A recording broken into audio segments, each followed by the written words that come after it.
All right, shoot, Dolan.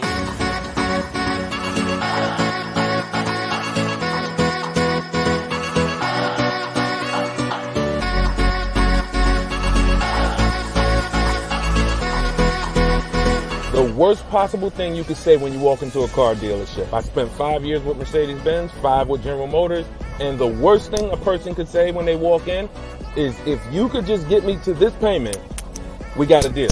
So your loan's probably still like 19, which means you got to pay to get out. You're upside down. It's called negative equity.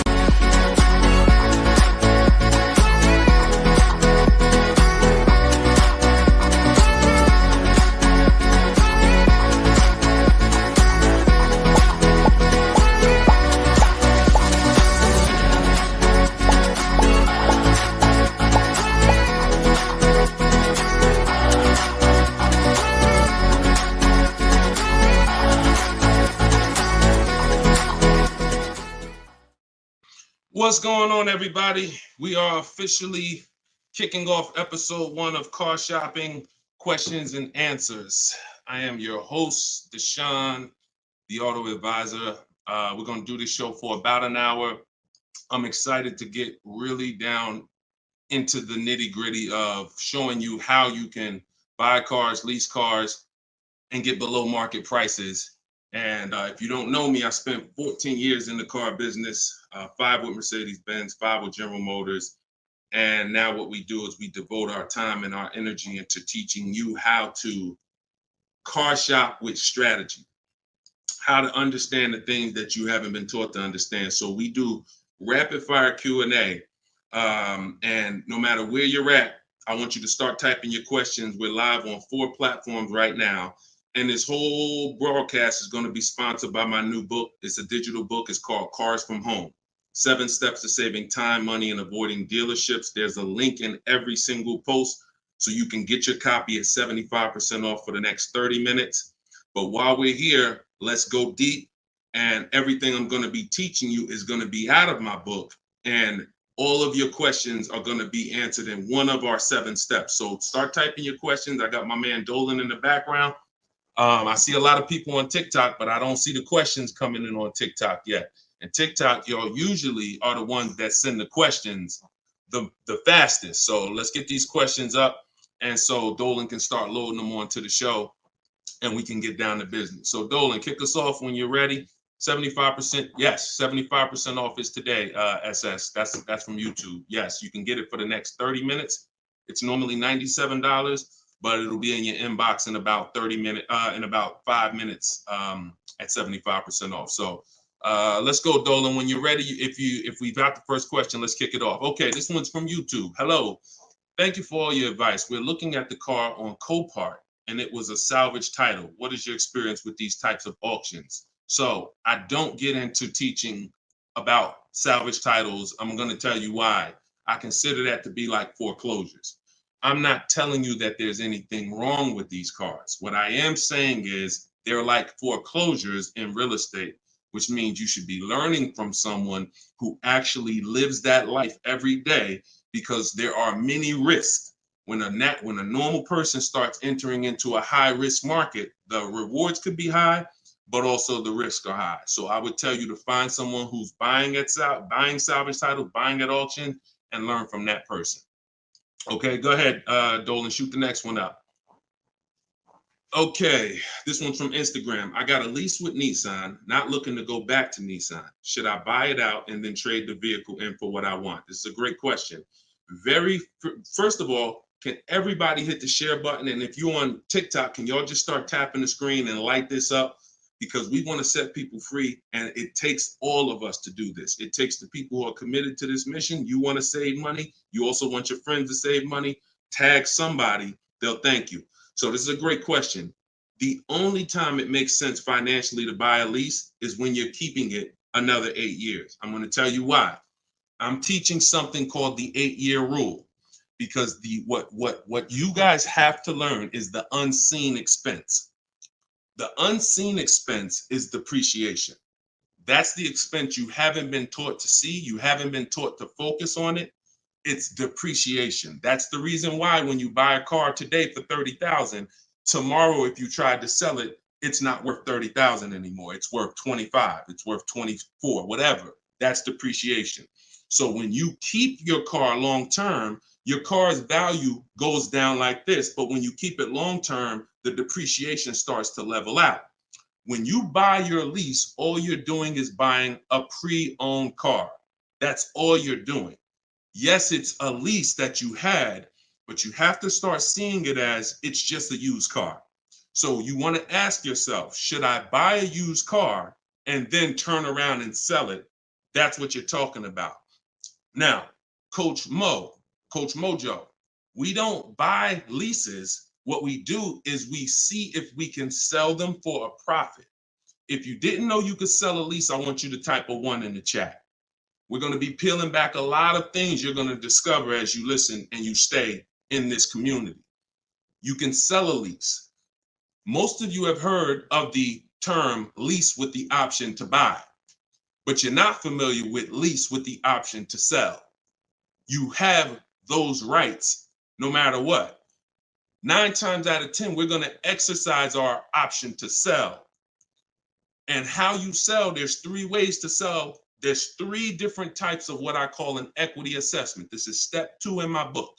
You must do an equity assessment. If you have ever dropped your lease off to a dealership and you haven't done this, then you could have given them thousands of dollars without knowing.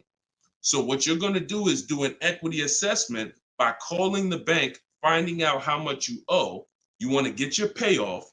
That's going to tell you, let's say it's $18,500. That's your customer payoff. Now what you want to do is you want to see who will pay you more than that, or at least that amount. And we don't go to dealerships for that. We go right online. This takes 20 minutes to do. We're going to go to CarMax.com, Driveway, Carvana, Kelly's Blue Book Instant Cash Offer, AutoNation, and Car Guru Sell My Car. This is going to get us 6 offers, cash offers. See, our cars are not worth what an algorithm tells us our cars are worth. Our cars are worth what a person is willing to pay for today. And when you see those numbers, that's going to tell you if you have equity versus not having equity. So the short version of your question is, Coach Mojo, you shouldn't be buying your car unless you're planning on keeping it another 8 years, because we teach something called the 8-year rule, which is if you're not keeping your car 8 years, you're not going to outlive the depreciation drop in value. So you shouldn't be buying it. You should be leasing. And I know a lot of you probably, oh, well, Deshone, I was taught never lease. I was taught don't lease. I was taught don't lease. Well, you're going to find out the more you stay here, as you just dive in to financial numbers we go over, you're going to see that that's bad advice. And unfortunately, millions of people have been subject to bad advice that has been costing them money. Okay, so we'll go more into detail on that. There's only 2 ways to beat depreciation.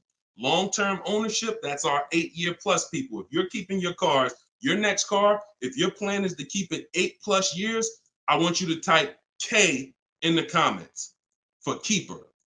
Type K in the comments if your next car, you're like, Deshone, my next car, I want to keep it at least 8 years. I want you to type a K. All right? Now, if you are not keeping your car at least 8 years, then you should be shopping for a lease, because that's how you're going to avoid depreciation. We're going to talk more about leasing, because you cannot just get any lease. You have to get what I call a good value lease. We'll go more into detail on that. But that's the foundation, Coach Mojo.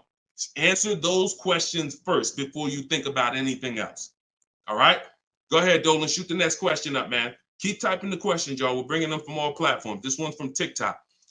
What to do if you have no pre-approval letter, even with a 730 score? Okay, great question. We don't focus on pre-approval letters. What we focus on is making sure, all right, so I teach something called the bank bidding war. Everything we're going to do from now on is going to be a bid. Could y'all keep tapping the screen on TikTok? I see y'all running the lights up. When y'all keep tapping the screen, what it does is let TikTok know, listen, more people need to get over here, because we're talking about something that everyone needs to hear. So I appreciate y'all. Look, they're running them up. What to do if you have no pre-approval letter. So we were taught always get pre-approved. But here's the problem. People got onto it. Whenever we do something and the public starts moving in a way, the big companies adjust to it and they find a way to infiltrate it. Most of the companies that you are trying to get pre-approved from, that I'm trying to get pre-approved from, their goal is to isolate us. Something called restricted pre-approvals.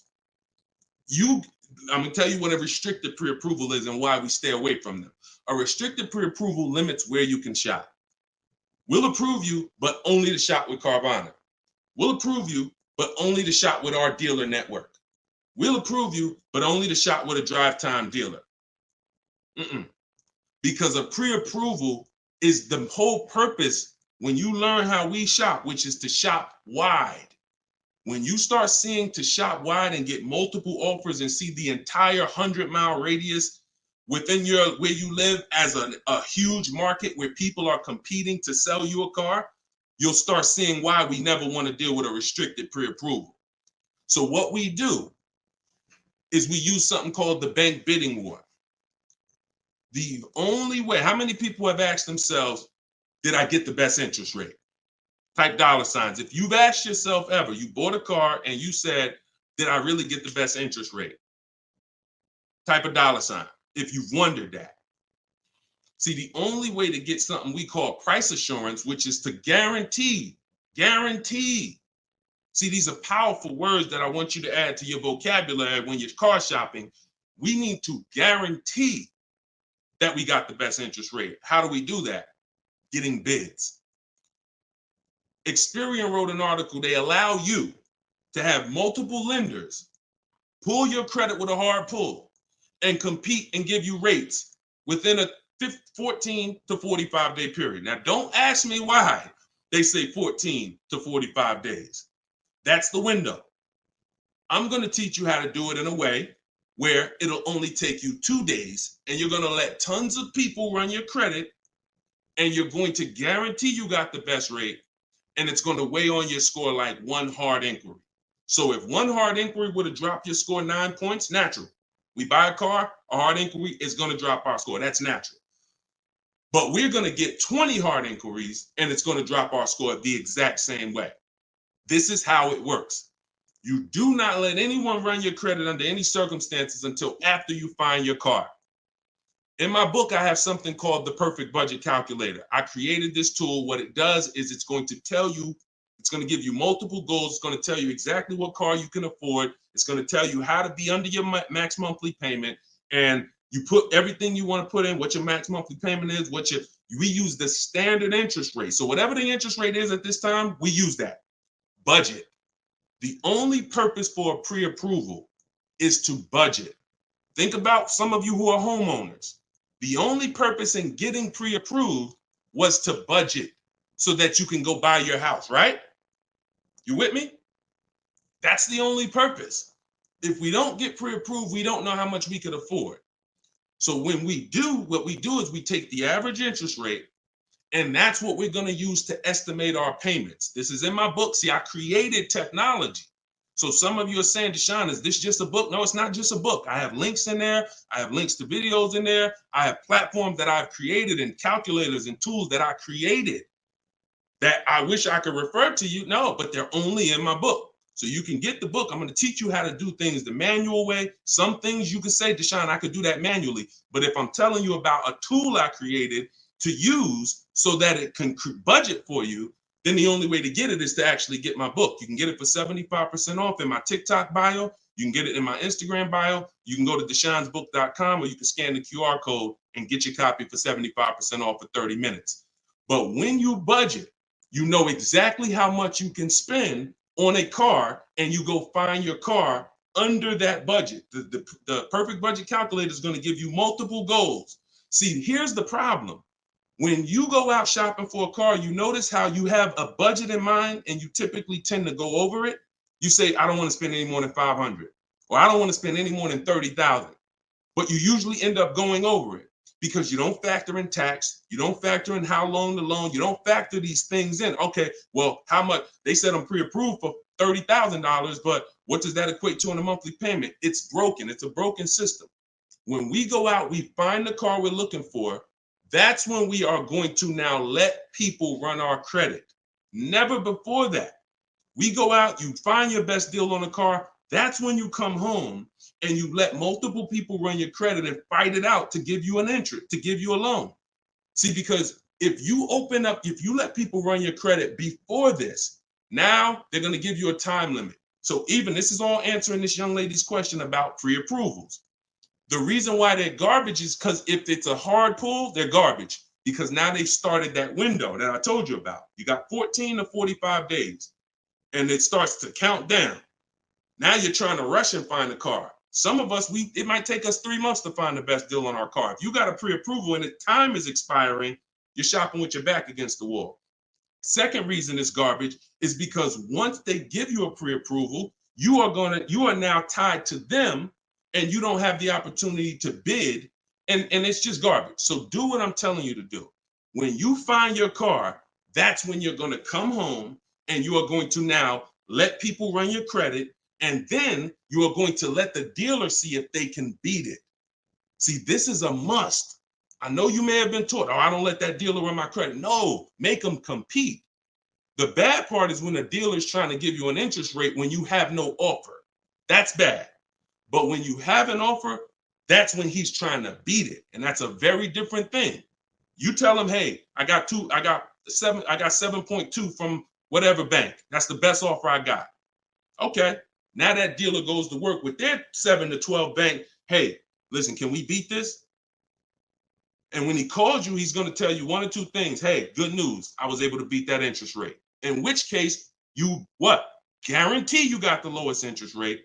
Or he's going to say, listen, I tried my best. I talked to every bank I got. Nobody could beat that rate. In which case, what? You still what? Guarantee you got the best interest rate. So the only way we're going to be able to do that is with bids. We're going to stop negotiating. We're going to start making people bid. That's what we're all about here. Go ahead, Dolan. Shoot the next one up. I'm going to try to get through these. I'm going to try to give, see, I can't do short answers to some questions. Okay, hold on. Yeah, hold on. Link to 75% off is not working. Are y'all able to click it on TikTok? Let me know on TikTok if y'all are able to access the 75% off. Okay, this one's from YouTube. My credit score is between 500 and 600. Can I still get a nice car? Great question. You should be focused on getting a great car, and you should be, all right. My credit score is between 500 and 600. Can I still get a nice car? Under no circumstances do you ever want to compromise on the car. Follow me. You are going to focus on getting a great car, knowing I'm probably going to pay more in interest. Paying more in interest is not bad considering your situation. Here's why. That can be fixed. Refinance, that can be fixed. But if you get a bad car, that cannot be fixed. So we have resources. I use a company. I refer people to LendBuzz. LendBuzz will work with people who have challenged credit. But here's what you got to know. You can't let them dictate how you're going to shop. You must have your own shopping strategy. Now, there's two situations where if you have bad credit, how many years are you keeping the car? That's the question. If it's 8+ years, then no problem. I'm going to get the best car I can find. I'm going to pay a little bit more in interest, but as soon as my credit's good, I'm going to refinance that loan. Problem solved. Second person is Deshone. I'm not keeping my car 8 years, but I need a car now. Perfect. You should be trying to set yourself up for a lease in 2 years, in which case you want to get the least expensive car that you can get a loan on. $10,000, $12,000. You're going to use that perfect budget calculator, or you just want to say $10,000 to $12,000. You're going to try to find a car in that range. I'm going to tell you why. In 2 years, when you go to trade out of that car, if you go and buy yourself a $20,000, $30,000, $40,000 car, you're going to have a bunch of negative equity. And what that's going to do is that's going to stop you from getting a lease. This is what people do. Oh, Deshone, I couldn't qualify for a lease, so I'm gonna go out. I want to get that Dodge Charger with the big engine in it because I can't sacrifice for 2 years. I can't be out here looking like I don't have a nice car, problem. I can't help you. But if you're willing to say, because I'm gonna tell you why.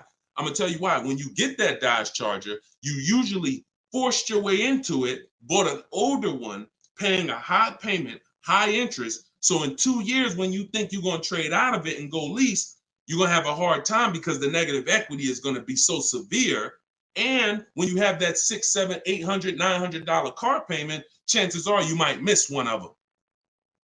This is a disaster because we can't sacrifice. So what I'm telling you to do is say, all right, if Deshaun's telling me that the best move financially is for me to be leasing because I'm not keeping my cars 8 years, I need to be getting great leases, but I can't qualify, then my mission is to qualify.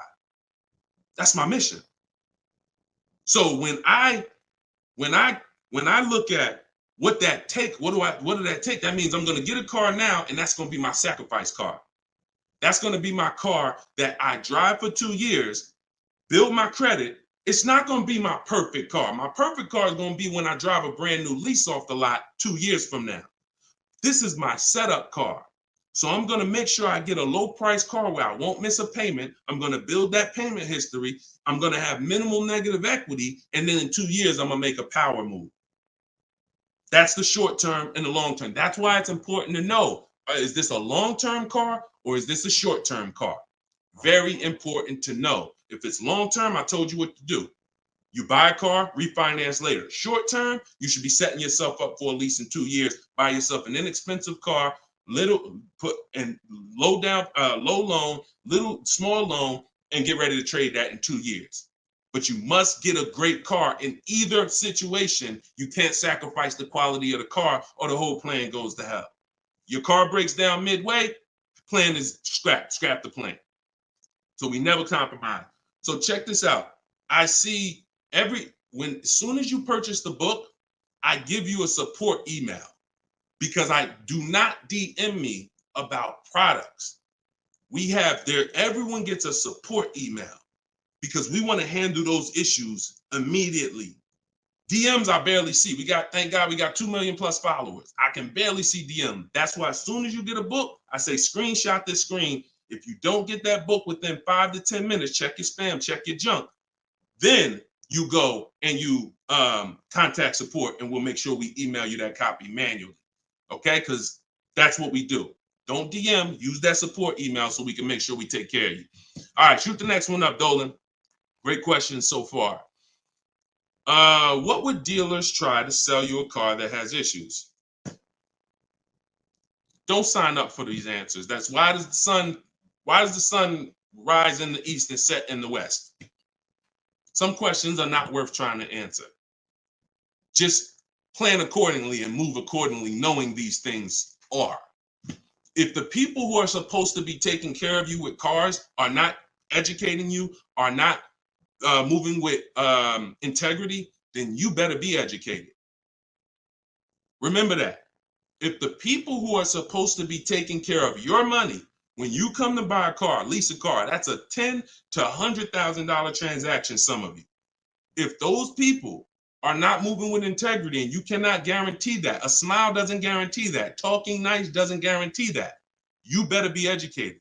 And the people who are going to move like the way we're going to move, the way you're going to move if you're listening to this, the way you're going to move if you have my strategies in my book, the way you're going to move when you learn how to car shop online and make people bid, you're going to be educated where no one can take advantage of you. You're empowered. You're the one in control. You're the prize. You're the one people are competing with to earn their business. And that's what I want for you. All right, go ahead, Dolan, shoot the next one up. This one's from Facebook. I'm about to begin the process of buying a car from a dealership. They're offering me a lowered payment if I go with one of their lenders. Are there any ways to save on this deal? So have you gotten bids? See, look, you were programmed to be loyal to dealers. I'm from the industry.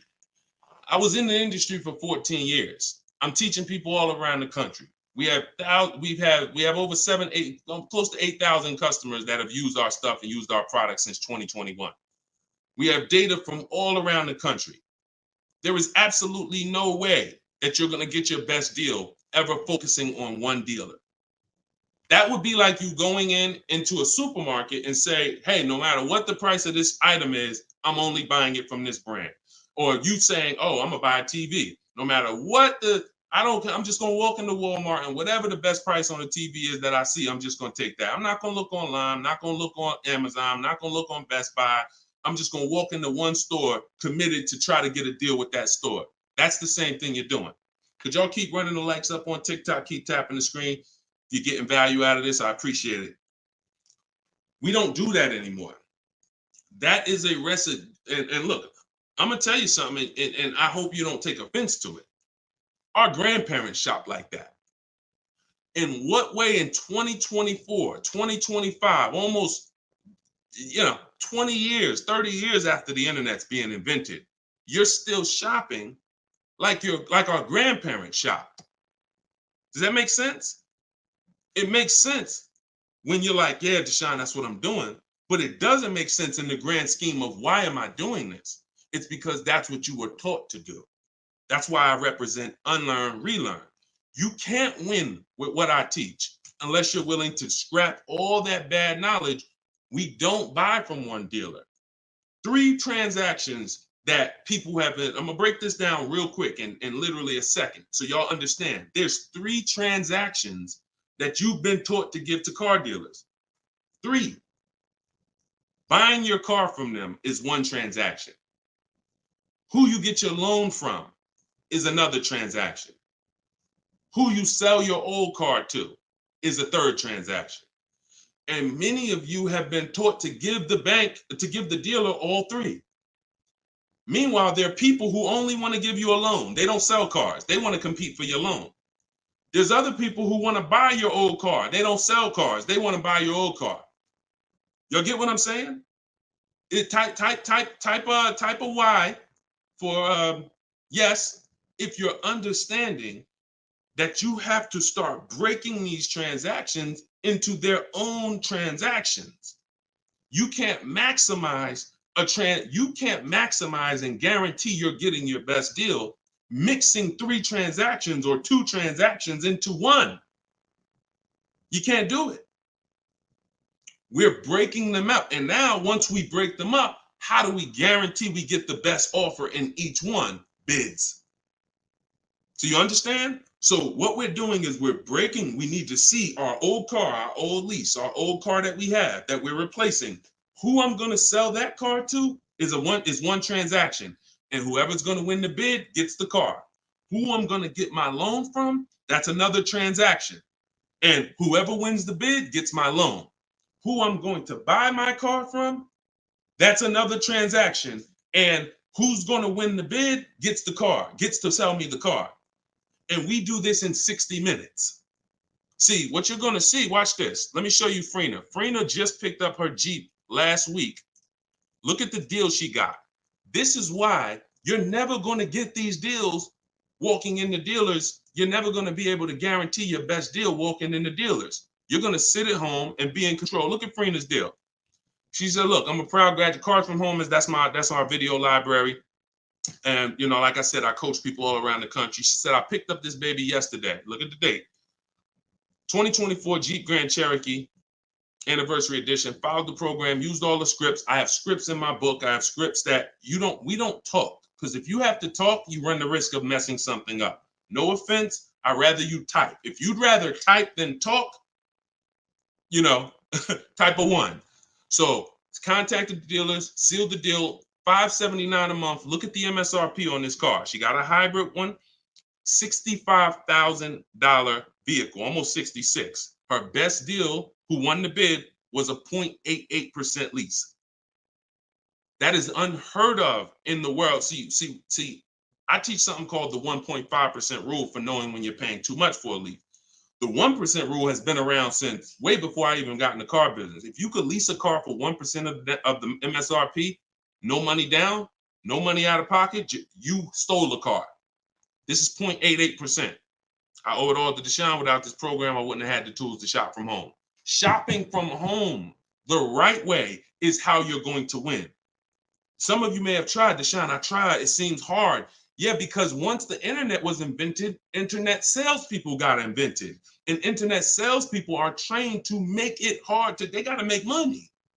And what they're going to do is they're going to make it hard for you to get a deal done because half the time you don't even know the information you need to give them to get a quote. Hey, I got to give you where I work at, see if I qualify for any rebates. I got to tell you what cars are in my household, see if I qualify for any rebates. I got to tell you, what affiliations I have. I got to tell you what my date is. I have something called a no later than date. What's my deadline? Hey, I could buy a car, Deshone. I don't need a car for about 3 months. Should I start shopping now? Yes, you should. Because if you get in the market now and you can buy a car today, but you don't need it for 3 months, that's called leverage. See, most people walking in the dealers, they're like, hey, I need a car this week. I need a car today. That means the car that's coming 6 weeks from now, they can't benefit from that. You can. But you got to learn how to give this information. And this is why when you try to shop online, you have a hard time because you don't know. You're defensive and you're like, I'm not giving the dealer what they need, but I'm also not staying in a position where I don't give them too much information where they can use it against me. So that's what we'll learn. Everything I'm teaching you is, if I can boil it down to a couple simple things, mastering the science of shopping from home. That's why my book is called Cars from Home, 7 Steps to Saving Time, Money, and Avoiding Dealerships, and making people bid for your business. We can sum that. Once you master those 2 things, you're going to save more money in 60 minutes than you ever saved going into dealers 2, 3, 4 times, spending hours in there. And you're going to have price assurance, which is guaranteeing that you couldn't have saved any more money. That's what Freenah has. That's what I want you to have. Go ahead, Dolan. Shoot the next one up, brother. Keep typing your questions, y'all. We're bringing them in from all platforms. Let me bring Freenah's pick down. All right, perfect. Shoot the next one up. All right, I'm trying to fly through these, y'all, but I can't give short answers. You get what I'm saying? I got to give you the full answer. Can you get a great deal on the lease vehicles on a Range Rover? Okay, great question. You can't control the lease program. The lease program is what's going to dictate when the dealer wins the bid. Let's say a dealer, I always teach, when you start getting bids on a lease you should see about at least a $3,000 to $5,000 difference from your best offer to your worst offer. Now, sometimes it's more drastic than that. You're doing it, you'll see a $7,000 difference from your best offer to your worst offer, but you need to see a spread. I'm going to tell you why. 80% of dealers are overpriced. So when you start getting offers, if you don't get enough offers to where you see that spread, you haven't gotten enough offers. I teach you need to get at least 5. In my book, I have something called the 25 to 5 strategy. So once the whole purpose of a bid is to find the dealer that's willing to discount the car and sell the car lower than all their competitors. And if there's any rebates, to disclose them to you. That's only going to come through bids because you don't know who you're dealing with. An 80% dealer is not going to tell you all the rebates. An 80% dealer will tell you, okay, yeah, there's no rebates, but there actually is. 80% dealer is going to say, all right, yeah, there's $1,000 rebate. Hey, but there's actually $2,500. So you can't depend on an 80% dealer. You have to get multiple offers and reveal who the actual dealers are who is going to win the bid. Now, once that happens on a lease, the lease program is in the background. And if the lease program is trash, then you're going to be over 1.5%. And over 1.5% means the payment you're paying when it's more than 1.5% of the MSRP. That means you're paying too much for a car you're giving back. See, I was concerned to start making lease videos because I knew when people started finding out how good leasing was, they were going to just go into dealers and say, hey, work me up a lease. Problem with that is, if you don't know how to get a great lease, you're going to get a bad lease, sign up for it, and it's still going to be better than your history of purchasing. So you're going to think you won, but you left thousands of dollars on the table. So I don't want to teach you about going after leases until you learn how to get multiple offers so you can reveal the best deals. But what we do is we always with leases have 3 options because we can't control the lease program. And if we can't control the lease program, we need to have a bet. Because look, y'all, there's tons of companies out there that are offering bad leases and people are signing up for them. especially some luxury brands. Every car has a different lease program. Luxury brands will say, hey, we're going to put a bad lease out there because we know we can ego sell people, which means, hey, come on, Mr. Jones, come on. How long you been driving Range Rovers? Man, I've been driving them for 12 years. All right, well, come on. You really gonna leave Range Rover over a couple dollars? Yeah, but I mean, the lease seems kind of high. It seems like, I'd be better off buying the car. No. If you don't know that, they're going to ego sell you. So until people stop signing these bad leases, we are not going to get to the point where some of these banks say, all right, we got to stop with the bad lease deals. Now, conversely, opposite end, there's phenomenal lease deals out there. Like Yusuf Rina. I'll show you a couple more before we jump off the show. So it's harder to get a great lease deal because there's a lease program. It's easy to get a car if you're buying brand new through bids. Easy to save thousands of dollars. But we can't dictate the lease program. And we're not going to sign it. I will never say to you, sign a bad lease. Dealer will tell you, oh, look, I'm beating all my competition. Phil, man, look, I'm saving you like $6,000. Man, I wish I could lower the payment, but the lease program's not good. That's okay. That's why it only takes us 60 minutes to get these quotes. We don't want to spend hours to find out it's a bad lease program. We pick a car, we get our bids. Within 2 days, we're going to know if it's a bad lease program, in which case we move to our Plan B vehicle. Okay? So everything I'm teaching is out of my new book. It's called Cars from Home. It's a digital book. It's called Cars from Home, 7 Steps to Saving Time, Money, and Avoiding Dealerships. Your goal is to master the science of car shopping from home and to start making people bid for your business. All right, that's everything it's going to show you in 7 steps, and you can get it for 75% off in my TikTok bio, or you can get it in my Instagram bio, or you can get it in my you can go to deshonsbook.com or scan the QR code. Go ahead, Dolan, shoot the next one up. This one's from TikTok. How do I get out of negative equity? 3 options for negative equity. That's it. And after I tell you these 3 options, I need you to know the cause. The cause is super important because I can give you a Band-Aid, but if you don't know the cause, you're going to continue to be in trouble. 3 options. 2 lead to a new car. 1 doesn't. Negative equity is the bad credit to people with good credit, because if you have too much, it will stop you from getting your car. So your first option with negative equity is to pay it off. Here's what happens. You want to use that equity assessment process that I told you about a little while ago. You're going to call your bank, find out what you owe. After you find out what you owe, you're going to go to those websites I mentioned, CarMax, Driveway, Carvana, Kelly's Blue Book Instant Cash Offer, AutoNation, Car Guru, Sell My Car. That's going to give you 6 cash offers. These people are bidding on cars every day. They usually put their best offer out there. In 30 minutes, you'll have 6 offers. They pay more than dealers on average. In fact, 2 or 3 of those bids you're going to get are actually from dealers. So it's a nice mix of offers. 3 of them are from online car buyers, CarMax, Driveway, Carvana. 3 of them are from car dealers, local car dealers. So it's a nice mix, but they're bidding. That's going to lead to the least amount of negative equity because remember, when you get bids, you're getting the most value. You're getting the most savings. You're getting the most money when you are getting bids. So let's just say you pull your payoff and it's $16,000. Your highest bid is $14,000. That means you have a $2,000 negative equity gap. You are much better off coming up with the $2,000 and paying that car off and going into your next transaction clean. That is the best way to go. Because now, if you can't do that, I'm going to tell you why it's the best way when I tell you the second way to get out of negative equity. If you can't pay the difference, then that means you must bring that car. You can't do a separate transaction with that car because you need the dealer who you're going to buy the car from to wrap the negative equity into the new deal. They are still going to win the bid.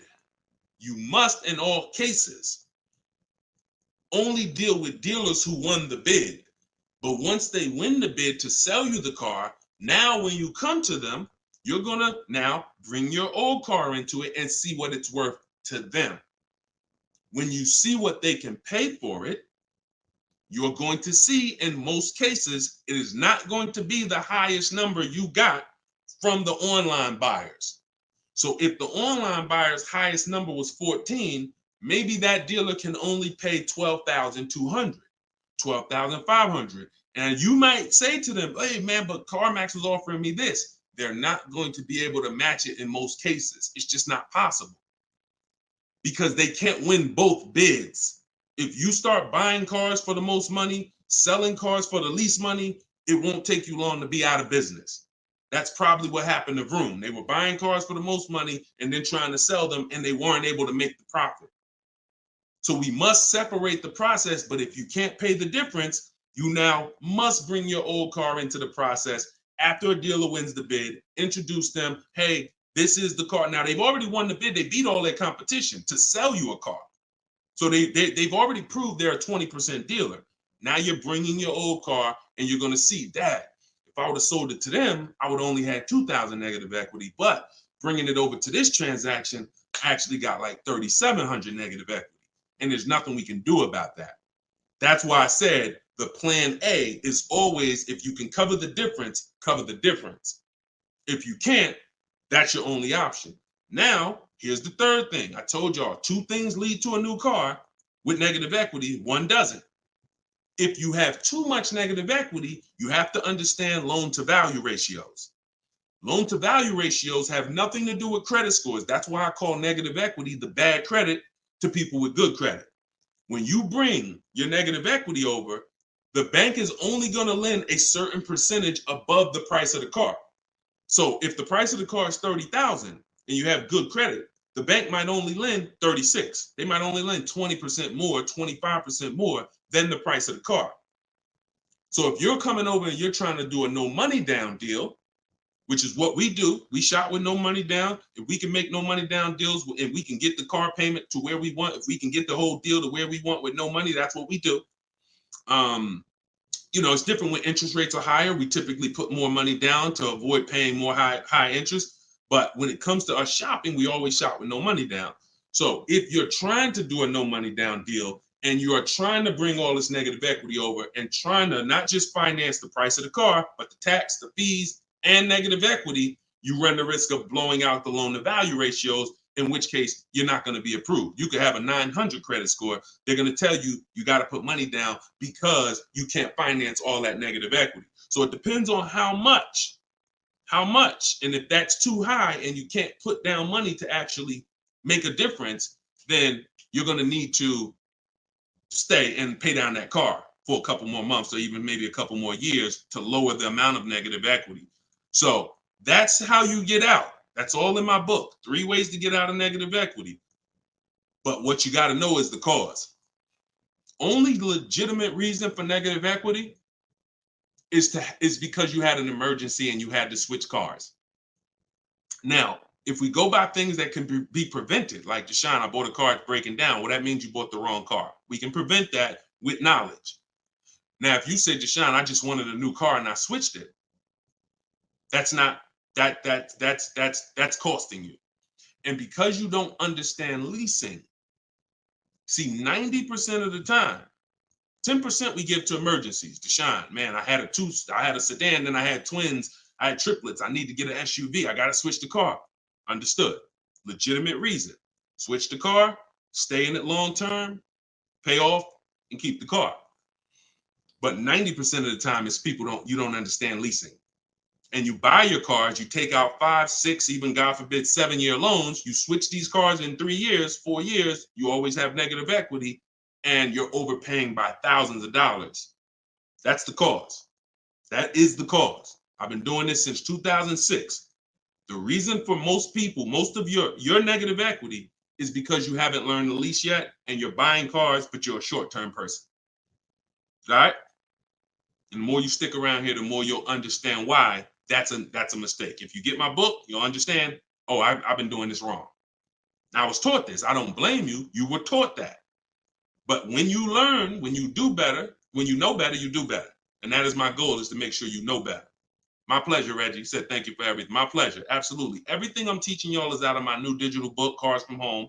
7 Steps to Saving Time, Money, and Avoiding Dealerships. You can get your copy for 75% off as part of our launch in my TikTok bio, in my Instagram bio, or you can go to deshonsbook.com. There's a link in the comments, or you can scan the QR code if you're watching us on the television, and you can get your copy for 30 minutes. Once that timer expires, book goes back up to $97. So get your copy before the timer runs out. Go ahead, Dolan, shoot the next one up.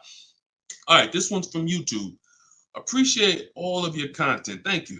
We are looking to buy our teenage daughter her first car.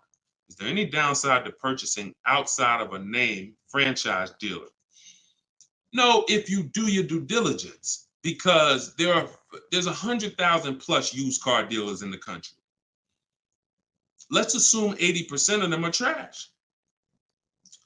As long as you are sorting, when we shop for used cars, and you want to ask yourself the eight-year rule question. If you're not keeping this car, if you don't think your daughter's keeping this car 8 years, then you should be shopping for a lease for her. Now, if you say the only difference, there is one exception to the 8-year rule for those of you who are buying inexpensive used cars. $10,000 used cars, $7,000 used cars, that's different. That's different. I call these smart cars, not the little smart cars. It stands for saving money at the right time. So if you're buying these cars, my brother does this. He buys pre-owned cars. He gets them $10,000, $7,000, $5,000, and he drives them. He pays very little money. Sometimes he sells them and makes a little money. That's different. But the mainstream cars, if you're not keeping them 8 years, $15,000, $20,000 used cars that you're buying, you're going to see the 8-year rule is the gospel. You should be buying cars if you're keeping longer than 8 years. You should be shopping for aggressive leases if you're not keeping 8 years. So let's assume you're going to keep this car 8 years. When we are buying from used car dealers, y'all, we are absolutely shopping 100-mile radius, at least. That's usually where we start. And then we're going to search, and we're going to narrow down based on title history, based on service records, based on accident history. And then we need to verify that the price that they advertise online is legit, because there is something going on right now. It's been happening for a few years. They know you're looking for online prices. So what they do is they put a price online that they don't intend to honor. So the first thing, so we narrow it down based on those things. And when we get to this final step where we got our top 3, top 5 choices, we need to see who's going to do bogus fees, who's going to try to hit us with bogus fees, in which case we eliminate them. And then we narrow it down to the best one. And we need to pull the original. Listen, who's going to be buying a used car? I want you to type a U. If your next car you're keeping for more than 8 years is going to be a used car, type a U in the comment. In the comment section. Or if you purchased a used car in the past, type a U in the comment. Type a U in the comment. Okay, Snowman, I see you. Felicia, I see you. Miss Bambi, I see you. Reginald, I see you. Okay, so we got a lot of people. Okay, all right, we got a lot of people who are going to be buying a used car or have bought a used car in the past. What I just told y'all is how we're going to talk about how we're going to get a quality used car. Plus, I do something, step 4 in my process is we have to do a longevity check. Some of these cars have data that shows they don't last more than 80,000 miles before the transmission goes out. If you don't know that, then there's nothing you can do but be surprised when the transmission goes out at 78,000 miles. So we always want to do a longevity check on Google. We search these things. But the other way, what I just told y'all is how we make sure we're getting a quality car. Accident, title history, service records, accident history. But when it comes to now the value, Deshone, how do I make sure I'm actually getting a great price? How do I make sure that the car I'm buying is the best price in the market? We need to know the original price of the car. We need to know what the car was brand new. Because what you've been taught is to focus on what the website tells you. Is this a good deal? Great deal, below market. Because websites, their job is to be accountable to the people paying them. And if they were telling you that this car that you're looking at for $30,000 was originally $38,000, and it's actually only being discounted $8,000 from when it was brand new. If they were telling you that, then no one would be buying those cars, in which case no one would be paying them to list their cars on those websites. So they're not accountable to you or me. They're accountable to who pays them. So we find out through the window sticker what the original price was. Carfax has agreements with some brands where they will actually give you the original window sticker, but we must get the original window sticker. And when we get the original window sticker, that's going to tell us the discount with something I call the true value percentage. We created this. The true value percentage is the discount from the price when it was new. And that's all that matters when you end up choosing a car. Give you an example as we wrap this question up. If you're looking at three Honda Pilots. You've narrowed it down to 3 Honda Pilots. They're all within $1,000, $1,500 of each other. One's $30,000, one's $30,500, one's $31,000. Similar mileage, similar title history, similar everything. We get stuck right there. We don't get stuck when we get the original window sticker and we see that one of those Honda Pilots brand new was $45,000. One of them brand new was $49,000. One of them brand new was $53,000. You see how immediately access to that information separated the value? They all look similar. Type dollar signs if you got that revelation. If you understand that just that bit of information. I'm looking at 3 cars, they all look similar. Dag, they all look good, similar mileage, similar price on these websites. Which one do I pick? Man, I'm stuck. Knowing the original price, one's 46, one's 49, one's 53. The one that's 53 immediately becomes way more valuable than the other 2. That's what we're talking about. See, it's my job and my mission is to show you how to car shop online, show you how to master the science of car shopping online, show you how to make people bid for your business, and to show you where the hidden money is that you have not been trained to see. Everything I'm teaching is in my book. I don't hold back on these lives. You guys can tell. But if you're like Deshone, I want all this information in one place. I want to be able to use this as my car shopping Bible for the rest of my life. Digital book, Cars from Home, 7 Steps to Saving Time, Money, and Avoiding Dealership is in avoiding dealerships in my TikTok bio, in my Instagram bio, and it's 75% off as part of our launch. Get your copy, use it, and win. All right, let's go, Dolan. Shoot the next one in. Great questions today. Let's go. Keep typing them, y'all. We're going to try to get through as many as possible. How many miles can you drive a leased vehicle? Great question. Many of you were taught that you have to take what they give you. Or some of you were taught they only do 10,000 miles a year on a lease. All of that was bad information.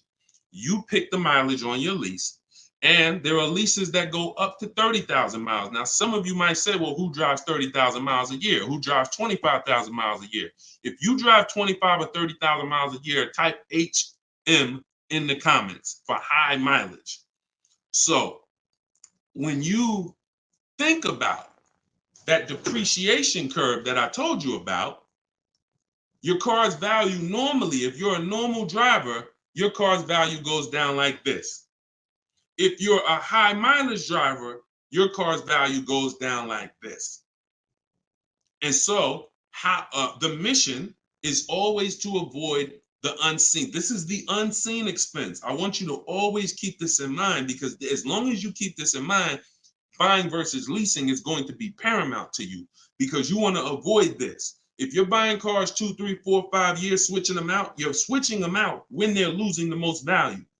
But long term, the value cools off, the depreciation levels out. You don't lose as much value over the years. Some of you have cars that's been outside for 8, 9, 10 years. That car is going to be worth about the same amount it's worth today, a year from now. You've won. That's the goal, to get to that level.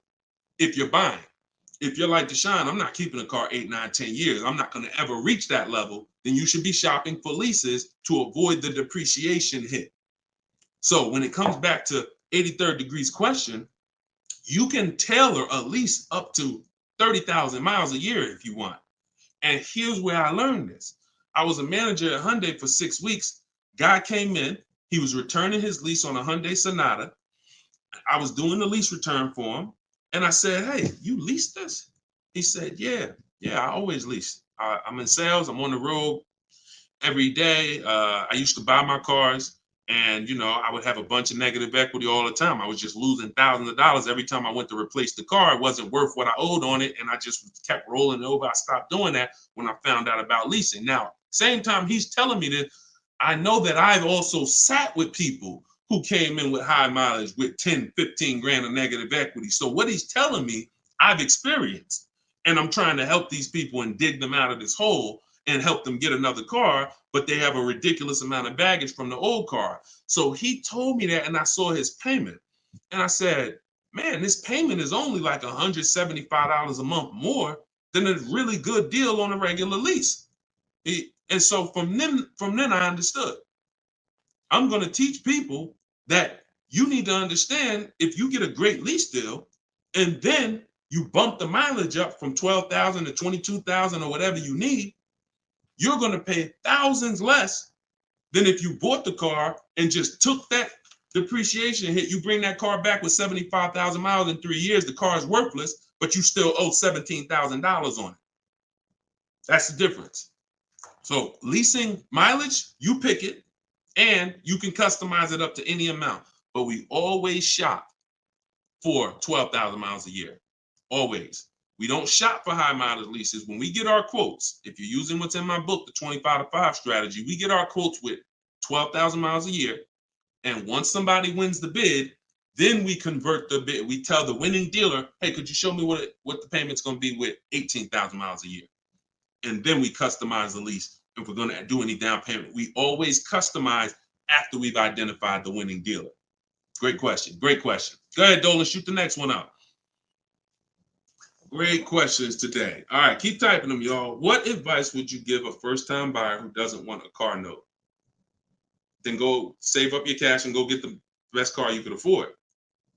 But why is it we always, Whitney, just send an email to support. If you're having trouble getting your book, just send an email to support. We'll send you a copy manually. Oftentimes it's a little one letter is different in the email. So that's why as soon as you purchase, I always give you that support email so that we can make sure you get your book. Okay? But what advice would you give to a first-time buyer who doesn't want a car note? Save up your money, get the best car you can afford. But here's what I want to ask you. Why is it that the only time we want to avoid a monthly payment is with a car? We don't say to the electric company, I don't want a monthly payment. We don't say to the water company, most of us who are buying a house, we have a mortgage. Most of us who are renting, we pay rent every month. Why is it that the only thing that we say we don't want a monthly payment on is a car? Why? Now, I'm not telling you paying cash for cars is bad, but I'm telling you that if you're dealing with a mindset that is, I'm going to pay cash and save up and get a car that is less than a quality car because I don't want a monthly payment. So I'm going to get a car, save up, scrape together some cash and get a car that is less than I could actually get if I used a little leverage, little loan. See, there's something called over leveraging. I'm going to take a 7-8 year loan to afford a car. That's called over leverage. That means you're trying to get a car that you truly can't afford, but you're going to use the bank's money to actually do it. That's over leverage. That's like going in and saying, hey, I'm going to get a 50-year mortgage because I don't want to buy a $300,000 house, $400,000 house. I want to buy a $600,000 house. So I'm going to get a 50-year mortgage so that I could afford the monthly payment. When you do this, there's, again, cash buyers. Nothing wrong with that. But I'm concerned with the mindset, the reasons why. Because the reasons why it makes sense to pay cash is to avoid the interest if interest rates are high. 7, 8, 9%, you want to pay cash? Great. But there are people who come into the dealer. I was blessed to work in some very affluent towns, white collar and blue collar towns. So I had people making 30, 40,000 a year. I had people making 30, 40,000 a month. And what was interesting to me is those who were able to afford paying cash for the car could write a check, because when I would ask them, how are you going to pay for the car? They would ask me, well, what are the rates? If I had a 0% interest rate or 1% or 2%, if their money was making money for them, they wouldn't put it into the car because they see the car as a depreciating asset. What does that truly mean? When I put $30,000 into the car, what is my $30,000 worth to me in 5 years? Let that sink in. Anybody who's paying cash for a car, if you're bringing money out of stocks where you're getting 8%, 7%, 10%, bringing it out of real estate where you're getting 10%, 12%, 15%, when you put that $30,000 in a car, what's that car worth in 5 years, y'all? What is a $30,000 car worth in 5 years? Average miles, 60,000 miles driven on it, 30,000. What is it worth in 5 years? Throw some numbers out there. Throw some numbers out there. Let's see. See what we come up with. My guess is 30,000. Knew that car in 5 years is probably worth like 14. Okay, Pink Butterfly said 13. 19 is too generous, I think. 17, 12. See, some people may be confused about this seller's market we had for 3 years because you might have just sold the car in 3 years and made some money over the last 3 years. That market's gone. So you might have really said, Deshone, I bought a car for 30 and I sold it in 3 years. I sold it in 2022 and I got 23 for it. Well, that's never going to happen again unless we have another, worldwide inventory shortage, in which case resale values go up. Normal market, yep, 12, 13, 14, 15 generously. So a person who's looking at their cash and what their cash is doing for them, they look at that. I put that money in my car, 30,000. That money could have been in the market, and that 30,000 in 5 years could have earned me another $6,000 of interest, $7,000. In which case I'm up. But at that 30,000 in the car is worth now 15 or 14. So these are the things. I don't teach one size fits all. I teach custom. I teach it depends on what you're doing with your money. If your money's invested and interest rates are low, then leverage a little bit. If your money's not invested and you're like, Deshone, I got my money in the mattress, I got my money in the bank, I'm not really doing anything with it. All right, pay cash, keep things low. Keep things low. If interest rates are high, pay all the cash, higher down payments, get the loans out of here faster. That's why, see, one size fits all car buying advice, I hate. That's what has failed you. This one size fits all formula. Everyone should do this. Everyone should pay cash. Everyone should get a used car. That one size fits all, no one should lease. One size fits all formula fails every time because it doesn't take into account real finance. All right, go ahead. Great question. Go ahead, Dolan. See, and I'll answer the question and then go into a little spin-off answer. All right, this one's from Instagram. If I want to keep my car for 8 years, should I finance the car? Absolutely. The goal is to get the best car and the best value. So if you can't pay cash and you say, I want to get a better car, what I teach is when you start budgeting, you are going to now see, can I get a new car or is my budget for a used car? The goal is to get everything you need. And really, if you could get everything you want, even better. What's the difference, Deshone? Well, needs is I gotta have 3 rows because I got 4 kids. Needs is I need a car that has enough power to get me on the highway because I'm on the highway a lot and I can't have an underpowered car. That's a need. A want is I want the leather, I want the big sunroof. So you must get all your needs at all times. You cannot sacrifice needs. I want y'all to put these 2 things into very important buckets, needs and wants. Needs and wants is the goal. Once the budget gets compromised, once you get out there, if you see I can't get the car I want with everything I need, everything I want, the wants have to scale back. The wants have to scale back, not the needs. I had a woman walk into Mercedes when I was there, and she was like, hey, I want the big truck because I got kids. I need the 3 rows. And once we worked out the deal and the numbers, she saw the numbers and she was like, oh, that's above my budget. But what about the 2-row one? What about the smaller one? I said, didn't you say you need 3 rows for the kids? Yeah. Yeah, you're right. You're right. See, she's about to take a need out to get a want. Does that make sense? So needs and wants are the big things. Needs will make you switch the car because you didn't get what you need. And when you switch the car, you lose money. So when you didn't get what you need, you will switch the car and lose money. If you didn't get what you want, that's easier to bear. Needs is like from day one, this car is not doing what I needed to do. So we must get our needs first. And that's what we talk about. So then you choose, can I budget, get me a new car or a pre-owned car? And once you make that decision, you just go out and you're now shopping the market. I use, in my book, I have something called the multiple marketplace strategy. This is when we shop for used cars. We're on all the marketplaces. We're seeing the whole market as one big marketplace. Everywhere cars are, we are looking and we're narrowing it down to our best, top 3, top 5. And then we're taking one across the finish line. You can't get below market deals on a used car until you see what the market is. See, let me go deep on this for a quick second. The goal for me, if you're learning from me, your goal is to get below market deals, below market leases, below market. You saw Freena's lease. That's a below market lease. That's not a lease that you see advertised that people are getting. So below market pre-owned cars. In order for you to get a below market pre-owned car, you got to know what the market is.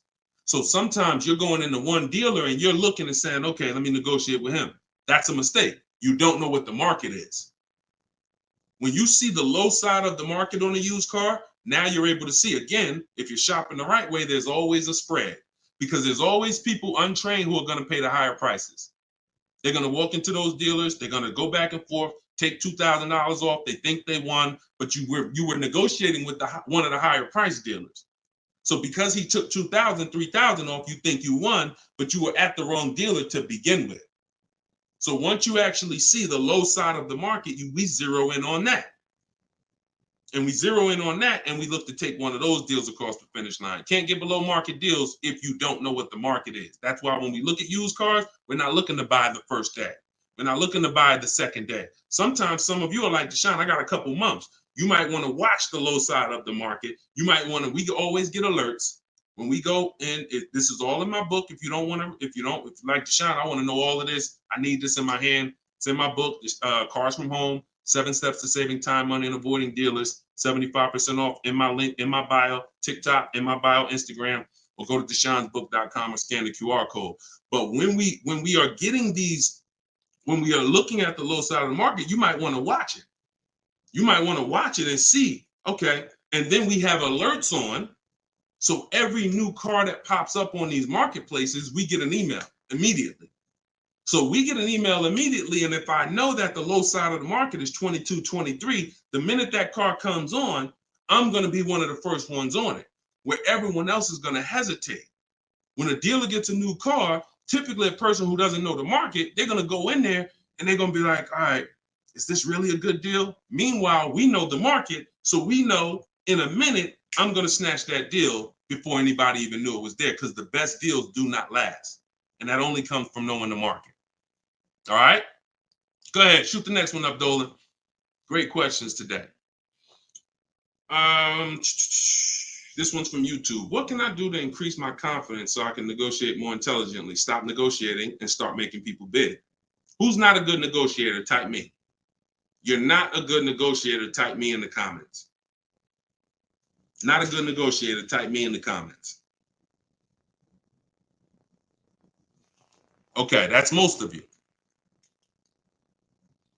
And I'm a good negotiator, but you can't get guarantees being a negotiator.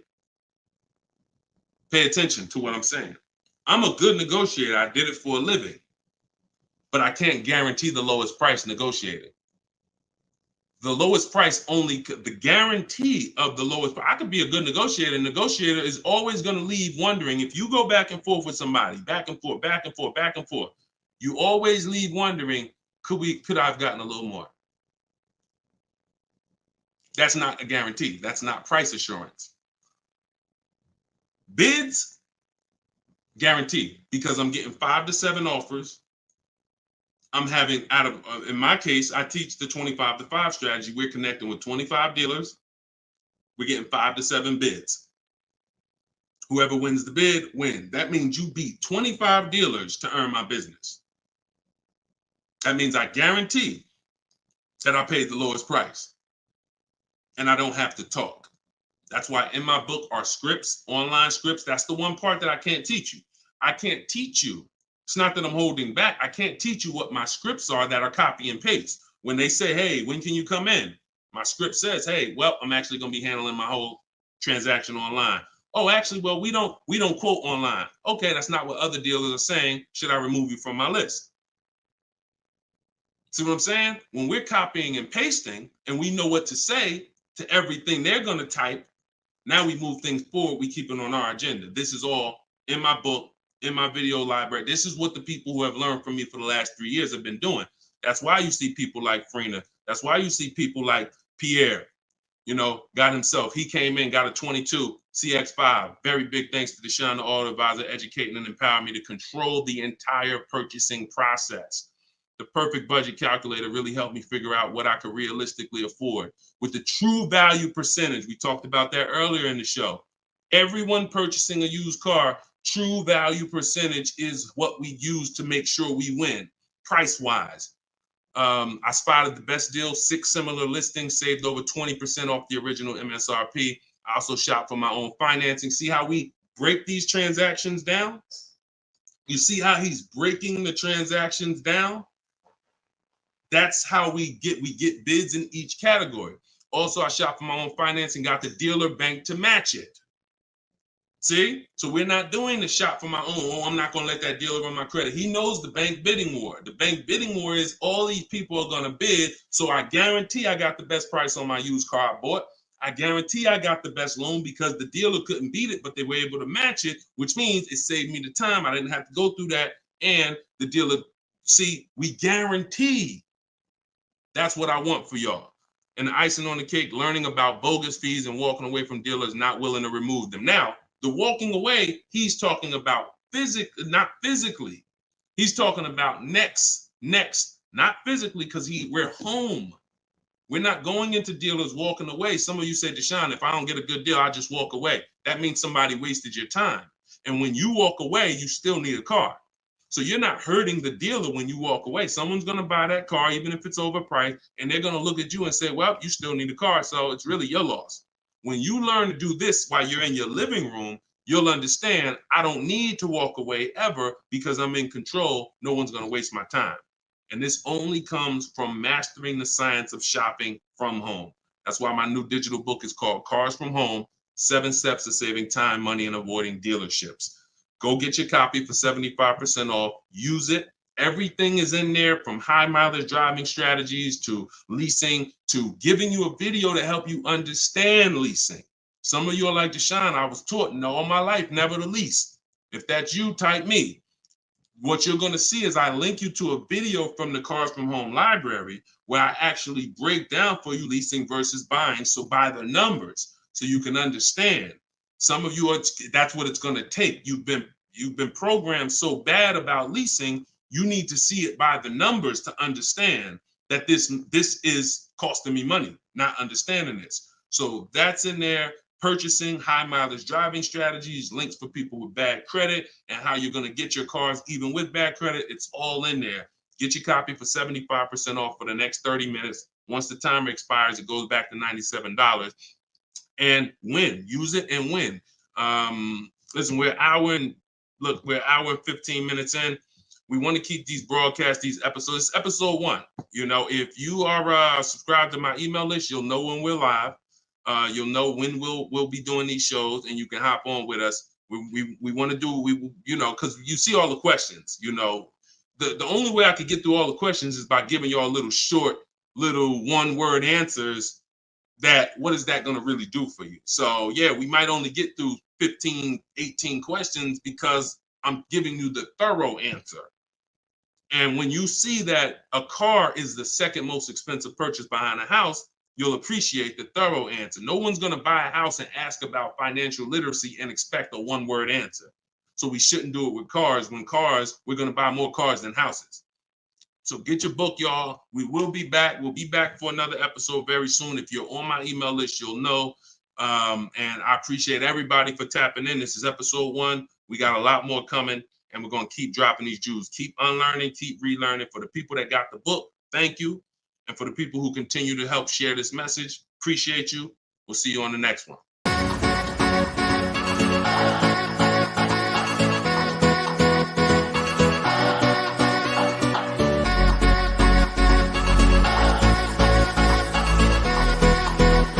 The worst possible thing you could say when you walk into a car dealership. I spent 5 years with Mercedes-Benz, 5 with General Motors, and the worst thing a person could say when they walk in is, if you could just get me to this payment, we got a deal. So your loan's probably still like 19, which means you got to pay to get out. You're upside down. It's called negative equity.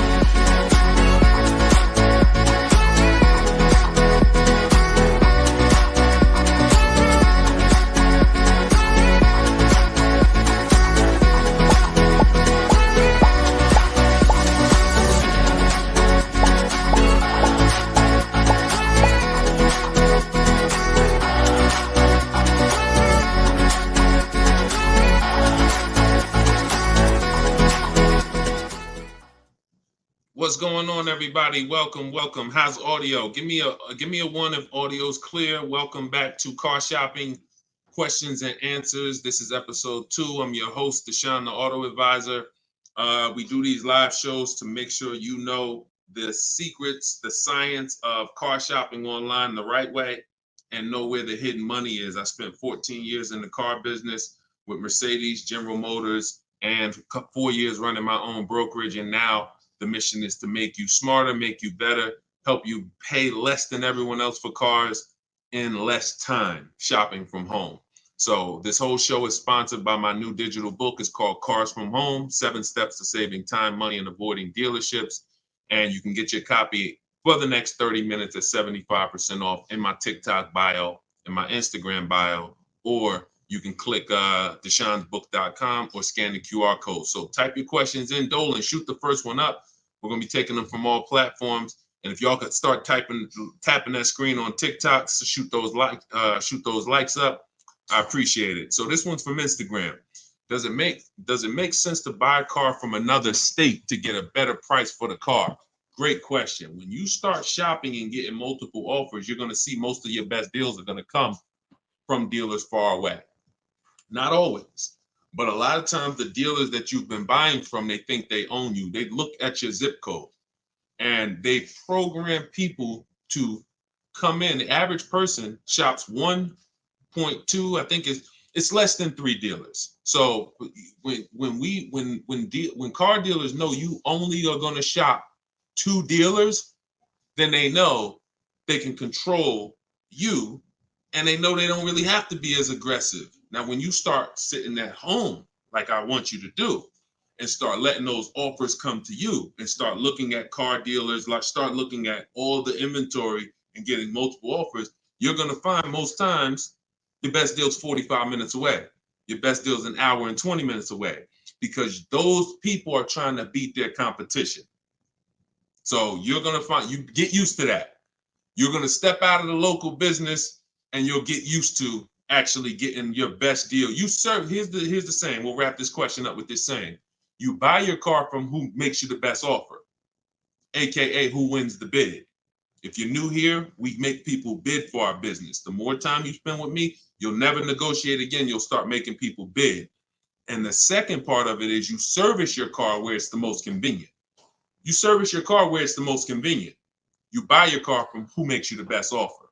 All right? Great question. Shoot the next one in, Dolan. Everybody keep typing your questions. I see you on TikTok. We're going to bring questions in from every platform. Go ahead. This one's from Instagram. Should you buy a car from a rental car sales place like Enterprise or Hertz? First of all, that would be low on my list. They'd have to, and look, I'm not telling you anything's wrong with that. What I'm telling you is that should be low on the list. When we're looking for used cars, rental cars should be low, and they got to be better priced than the cars that are not rentals. So I'm not going to Enterprise looking for what they have. I'm going on market. We use 8 marketplaces, y'all. When we shop for used cars, I have something called the multiple marketplace strategy. Multiple marketplace strategy is like it's you going everywhere, looking everywhere that used cars are. Example, if you were buying a TV, would you walk into Walmart and just say, all right, let me just look at this TV y'all got. All right, y'all want $1,000 for it? But no, you would be online looking at Walmart.com, right? Amazon, Best Buy, and any other website with a TV, right? Type right if that's the way you would shop. You look at someone who just walked into Walmart and say, why are you shopping like that? You see, so we bring the same things to car shopping. Same things. You're going to stay at home and you're going to go on these websites. CarMax is in the running. Carvana's in the running. None of these people we buy from exclusively, they must win the what? Let's go. Type fast. I want to see y'all typing. I want to have this conversation with y'all, but you got to type fast. They must win the bid. So CarMax is there, Driveway's there, Carvana's there, Cars.com is there, Auto Trader is there, Car Gurus is there. We even look at eBay Motors. So everywhere they're shopping, they're putting inventory. That's where we're looking. Now, if a rental car place has their inventory listed there, then they're in the runnings. If they have their inventory listed on their little website and they just want to sell local people these cars, no, we're not interested. We're not interested. Great question. Go ahead. Go to the next one, Dolan. This one's from TikTok. Is an extended warranty worth it if you buy your lease? I don't get why so many people are buying their leases. Make it make sense to me. Used cars. If you're not, see, we're finding that a lot of people buying their leases because they actually don't know how to shop. So when you look at the deals that we get, you look at you in the last broadcast I showed you Freena. You've seen Greg, $527 a month, $56,000 Kia EV6. You've seen Tope, $690 a month. She leased her car, $690 a month, $54,000 BMW. Now I know y'all are looking like no, there's no money down on these particular deals, and saying, oh well. If everybody's putting, if these don't look like the deals I see on the commercial, that's because they're not. You're not going to get great deals looking at commercials. Ignore commercials. But we found that people are buying their leases because they don't know how to shop. And that's not a reason to buy your lease. Because what you're doing when you buy your lease is you're buying a used car. Now, let's just say you're buying this car and you're keeping it. Because sometimes you say you want to keep the car. 8 years, I have something called the 8-year rule. We do not buy a car unless we're keeping it for 8 years. Why? What's the reason? Because the depreciation is going to ruin you. So when you look at somebody like Tope's paying $690 for a $54,000 car. Every $5,000 a month, every $5,000 that you borrow on a loan is about $100 a month. Depends on the interest rate. For a 5-year loan. 5-year loan. That car would cost somebody about $1,100 a month. She's paying $690. See what I'm saying? So when you look at the fact that that's probably what a used BMW payment would cost her, but she's driving a new one for that. So if we're not keeping our cars 8 years, this should be your mission. Shopping for a deal like this, not buying a used car that you've already been leasing for 3 years, and now you're about to put a loan on it for 5 or 6 years for the balance. Does that make sense? We are not tying up our time in cars. It's only two purposes. I'm going to get a great lease deal, or I'm going to buy a car I'm going to keep for 8, 9, 10, 12 years. That's it. I want to get you from being stuck in the middle. Go ahead, Dolan. Shoot the next one up. People stuck in the middle lose money. Long-term buyers don't lose money. Great lease deals don't lose money. It's those people, if you're stuck in the middle, you're the one losing the most money, and we got to get you from being stuck. Go ahead, Dolan. Shoot the next one and keep typing your questions, y'all. All right. This one's from Instagram. We purchased a car just under a year ago. Would like to release it and get something more suitable. Okay.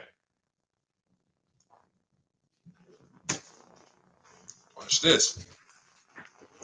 When you purchase a car, see, I'm always going to remind you of the unseen expense. When you see this, y'all know, if you've been on the show, this is your first time on the show with me, type a 1 in the comment. Because I got to see if I'm refreshing people or if I'm actually teaching. First time. I don't want to say, if you're familiar with this, then you know this, when everybody on here, or most of you on here, are brand new. Okay, Susan, I see you. Justin, I see you. First time people, first time. Jay Malav, I see you. Okay, Sean, Go Entertainment, I see you. William, I see you. Christy, I see you. Okay, a lot of first time people on here. All right, so whenever you see me do this, picture, this is the unseen expense, depreciation. Let's explain this real quick. When you buy a car today for $30,000, what's that car worth tomorrow? For those of you who knew, you may not know, we got to type fast because I don't just talk at you, we have a dialogue. What's a car worth today? You buy a car today, what's it worth tomorrow? You bought it for $30,000, what's it worth tomorrow? Let's go. Could y'all keep tapping the screen on TikTok? Keep running those likes up. I appreciate it. As y'all tap that screen, y'all let TikTok know we having serious conversation over here and more people need to be here. Just keep tapping that screen, running those up. I appreciate y'all. Okay, so we got 29. That's not true, Sean Go Entertainment. But I want to let you know, you may have said that, but when you see the other answers, you'll understand. You buy a car today for 30, it is not worth 29 tomorrow. You lose about $3,000, $4,000 if you tried to go back and change that car. So this is answering this person's question who purchased a car just a year ago and would like to go and replace that car. $26,000, $24,000, $25,000. Depends on what the new market is. Depends on what this, but yes, you're going to lose probably 20% of the value in a day. In a day. In a year, you don't drive that car a year, you probably lose total of 20%. That's what you have to understand. You got to understand this car's value. I don't care what your payment is. Payment doesn't change the value of the asset. See, you've been taught, look at the payment.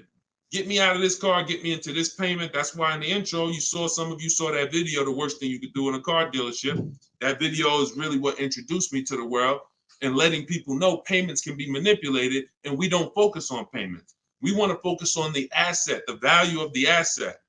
So if you're buying a car, it's going down in value like this, whether you drive it or not. I give you a car today worth 30, you don't drive it 1 mile. Don't drive it 1 mile. I come up to you, I say, hey, Christy, I'm giving you this car, it's $30,000. Deshone, I don't need a car, I already have one. Yeah, but it's yours. Okay, I guess, but I can't drive it. All right, no problem. I come back a year later. You didn't drive that car 1 mile. Is it worth 30,000? Is it worth 30,000, y'all? Type fast. No. That's your intro to depreciation. So if you know that that car is going down in value, whether I drive it or not, what's happening when I drive it 12,000 miles? More, it's less, it's worth less, right? What's happening when I drive it 20,000 miles? It's worth less, right? Exactly. So you want to be aware of the depreciations, the unseen expense. So how the heck do we avoid the depreciation hit? One, you don't buy cars and replace them when they're losing the most value. You don't replace a car when it's losing its most value. Now, here's how you avoid the depreciation. You're going to keep long term. When you keep long term, so who has a car outside right now? You've had it for at least 8 years. Type me in the comments. If you have a car not at least 8 years, type me in the comments.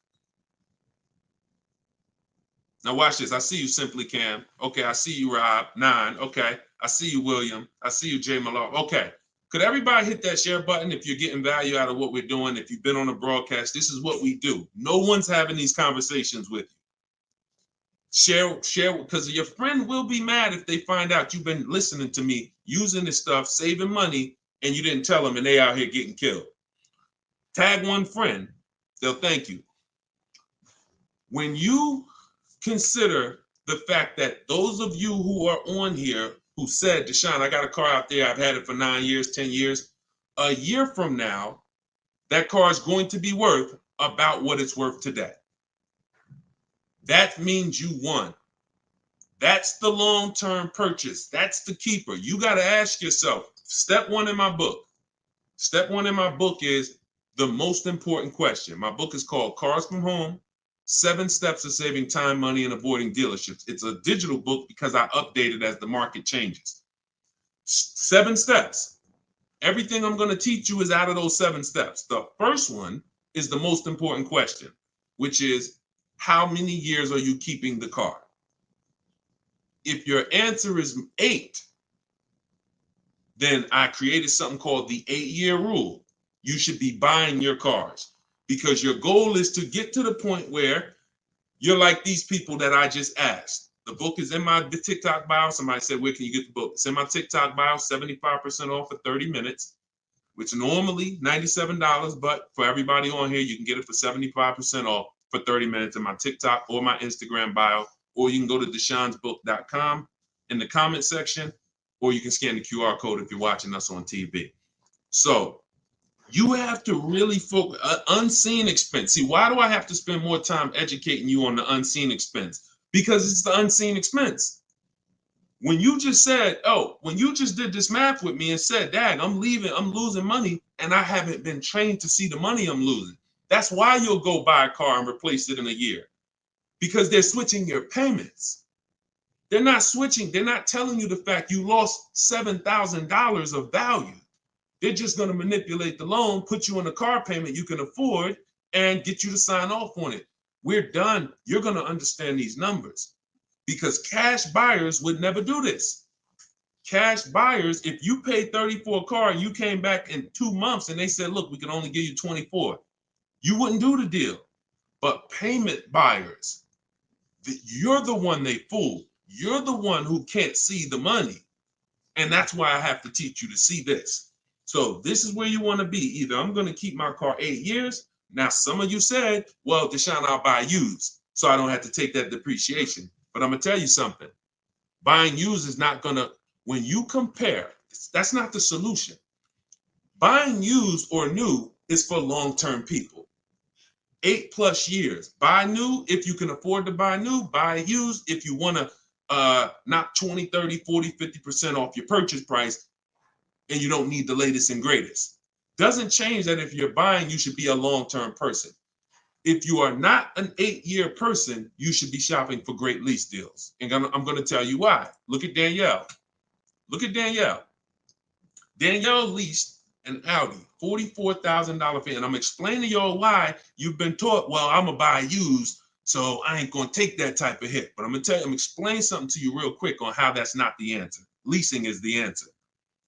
She leased an Audi A3, $44,000 vehicle. She's paying $550 a month, and she gave her first payment. She said with her first payment down. Now we're going to not use down payment anymore as a term. We're going to start saying total out of pocket.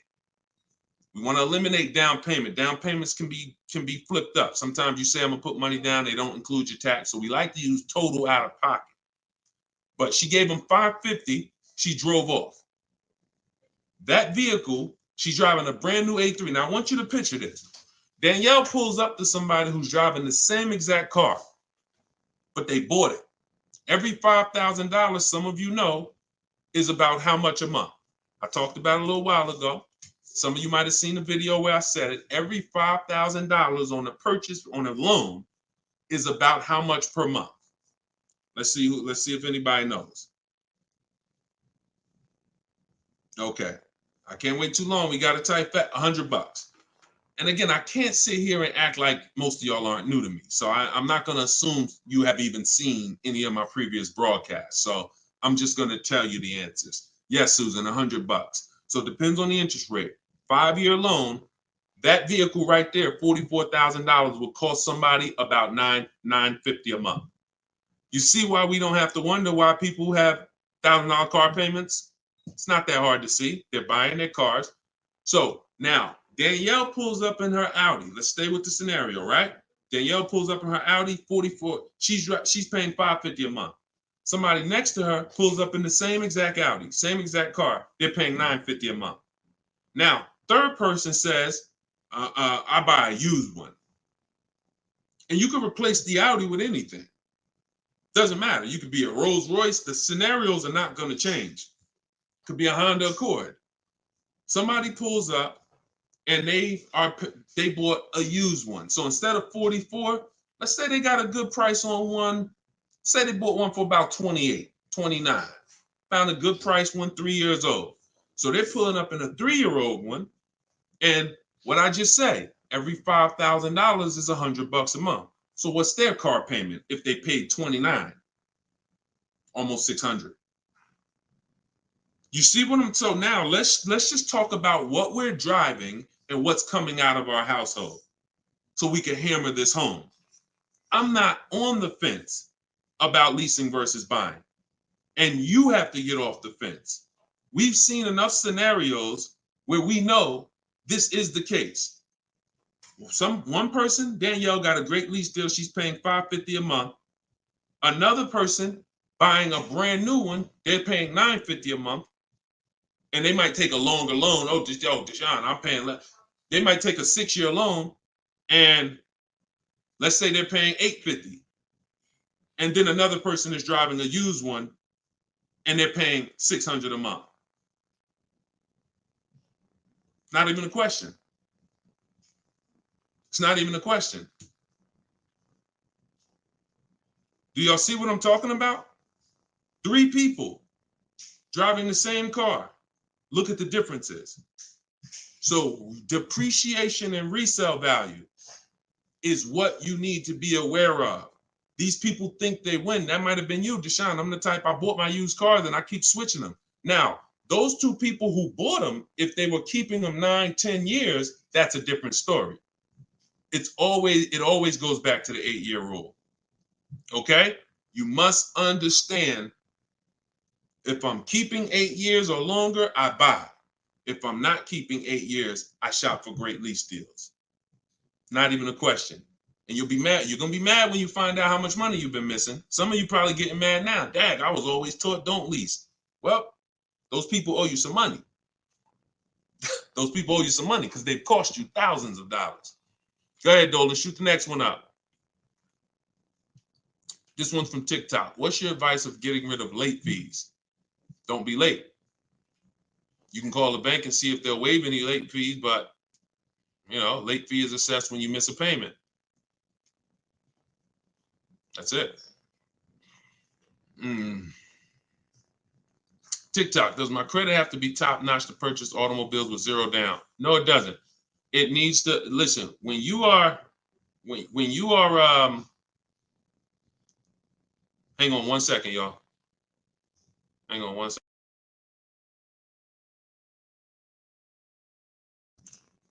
When you are buying vehicles with no money down, it's not a favor. It's not a favor. There's only 2 people who can't get vehicles with no money down. And that's people who are trying to borrow too much money, usually have negative equity that they're trying to roll over, and people who have, your credit is too bad and you can't get financing. But if you go through a company like Limbuzz, this is who we recommend in my book. I recommend this company, Limbuzz, who will work with people with challenged credit. Then you won't have to deal with that. The whole point is controlling your own financing. You want to control your own financing. Now, we don't do that by getting pre-approvals. We do that by getting multiple bids. We do that by finding our car and then letting banks bid. I know you may have heard, I don't want any hard inquiries. You don't want hard inquiries until after you found your car. Once you actually find your car, it's okay to get multiple banks to give you a hard inquiry. And they allow this. Experian has an article where they talk about the rate window. You can actually have multiple people run your credit in a short period of time, but no money down is not a favor. It's not something you did me a favor. It's definitely not a deal. See, because if I gave you a car, it's worth $50,000, but I charge you $60,000 for it, and then I say, but you don't have to do no money down. Is that a deal? I gave you a car, it's worth 50, but I charged you 60, but it's no money down. No, absolutely not. So no money down has nothing to do with a deal. The only people who can't get no money down are people who it's usually a case of you have too much negative equity. You're bringing over from your old car and you're messing up the loan to value ratios. That's usually the cause, because a bank won't let you finance 40,000 on a car that's worth 30. They won't let it. Go ahead, shoot the next one up, Dolan. This one's from YouTube. Deshone, so does it make sense to get a car to have over? Oh, absolutely. Absolutely. This is all you should be doing. If you are a long-term person, listen, whose car is a keeper outside? You have a car outside, you've had it for 8+ years outside. This is exactly the goal. This is the goal. You want to actually be planning on that. Because when you actually have your car for more than 8 years, when you know you're going to keep your car for more than 8 years, you do things to make sure, like we do a longevity check. This is step 4 in my book. One of the things we do when we know we're buying a car we're going to keep, we got to go to Google and we got to see what the data is on the car we're shopping for. It's very simple. I type in the year of the car. Very important. You can't just type in Nissan Sentra, longevity. You got to type in the year. And then you're going to type longevity to see what the actual data says on the car. We skim those websites. It'll tell us if the car has transmission issues. It'll tell us if people report that this car has, is reported to last not as long as most cars. So these are the things that we do when we know we're keeping a car 8 years. But if you're not thinking about this, then you're not going to do the things to guarantee, because you could have a goal to keep a car 8 years and then the car you bought is not known for lasting that long, or is not known for, being reliable at 8 years. So that's why it's the most important question right up front. It's not just for leasing versus buying. It's for programming yourself that this is a long-term thing. I want to make sure I get the right car. I'm not going to get a car that doesn't satisfy my needs and my wants when I know I'm keeping it a decade. You understand? That's the whole thing. But absolutely, plenty of people on here keep cars more than 8 years. But there's plenty of people who don't. Those are the ones who need to stop buying and start leasing. Go ahead, Dolan, shoot the next one up. TikTok, what are the best leasing companies deals out there to get out of negative equity? Oh, wait, we just had 2. We'll do this one from TikTok first, and then we'll shoot that next one up. What are the best lease companies deals to get out of your negative equity? It's hard to say that because great lease deals aren't advertised. So when you see any of the deals, you see Danielle's deal, you see, look, Freena's deal. In this particular case, she just got this Jeep Grand Cherokee, $579 a month, $65,000 vehicle. She didn't get that negotiating. She got that by getting bids. So when you get these great lease deals, they're not advertised. There's no one who's raising their hand saying, we'll do this deal for you. That's not the way it works. We shop the market. Now, if you're doing it my way, you're sitting at home and you're getting offers. In my book, Cars from Home, I have all the scripts that teach you how to get offers on cars in literally minutes. So you'll be getting your best deals on these cars. Now, it's going to take you hours. It's going to take you minutes sitting at home, wherever you're at, to get these deals. Once you see that, if you're moving a lot of negative equity over 5, 6, 7,000, and you don't want to do any money down, you're going to typically need a car that has higher rebates. So it's no way to know that, because we just don't know what the lease deals are going to be. So I wish Freena didn't know when she was shopping for this Jeep that it was going to be an incredible lease. Greg didn't know. We don't know until we actually go out there, because we don't pay attention to what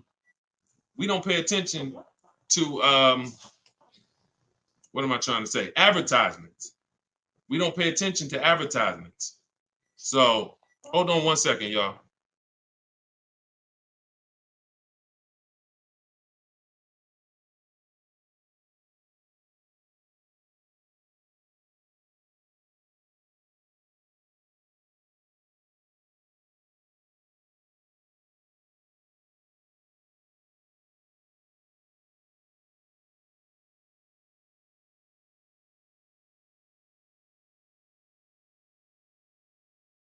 All right, we don't pay attention to advertising.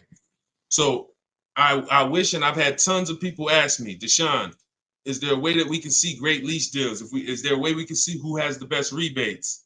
No, no. The only way we can see it is by shopping the market.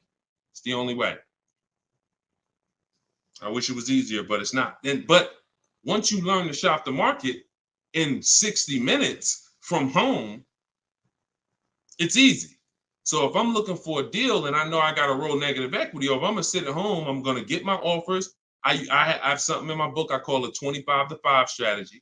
The 25 to 5 is when we connect with 25 dealers online, we get 5 offers. Takes us 60 minutes. You could do it your way. You could call around and you could try to get multiple offers, but you must get 5 because 80% of dealers are overpriced. That's my way's better. Eric Pitts, this one's from TikTok. Can I use the bidding to refinance a car loan? I have good credit now. 100%. 100%. They give you a window. Now, you should only need 2 days, tops.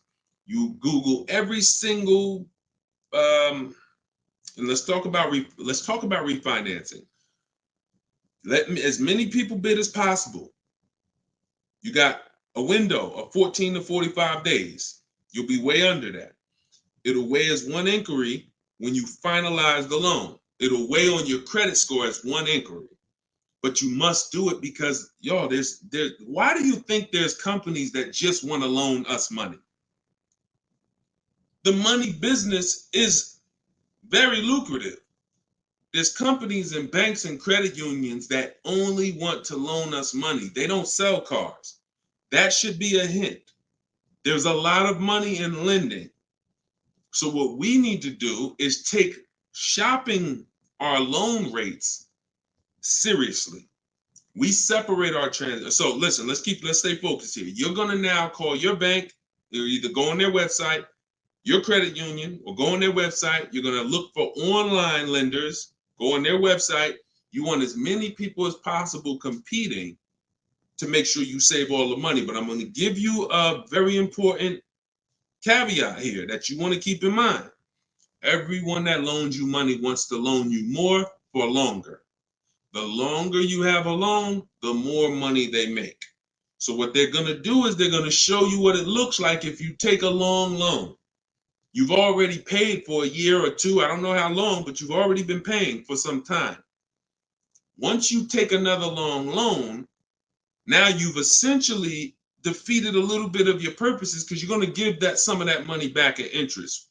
Take the shortest loan that you can afford the payment on with the new interest rate. So if you were paying, let's say you had a 6-year loan at 11%. When you refinance, don't refinance into another 6-year loan at 7%. Refinance into like a 4-year loan at 7%. Whatever that payment is that you say, all right, I could afford that payment.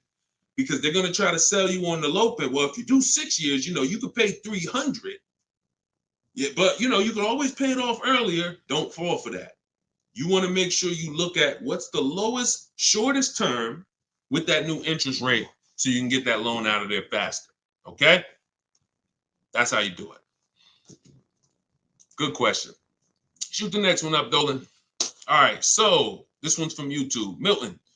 So back in 22, I purchased my dream truck. 2023 GMC Denali, brand new. I don't depend on trading it, and my monthly payment's $1,095. Let's not forget the truck is $83K. Am I paying too much money? Well, I don't know how long the loan is. So you could be paying $1,095 for 8 years. You could be paying $1,095 for 5 years. You see what I'm saying? So that's why payments are not always the important payments.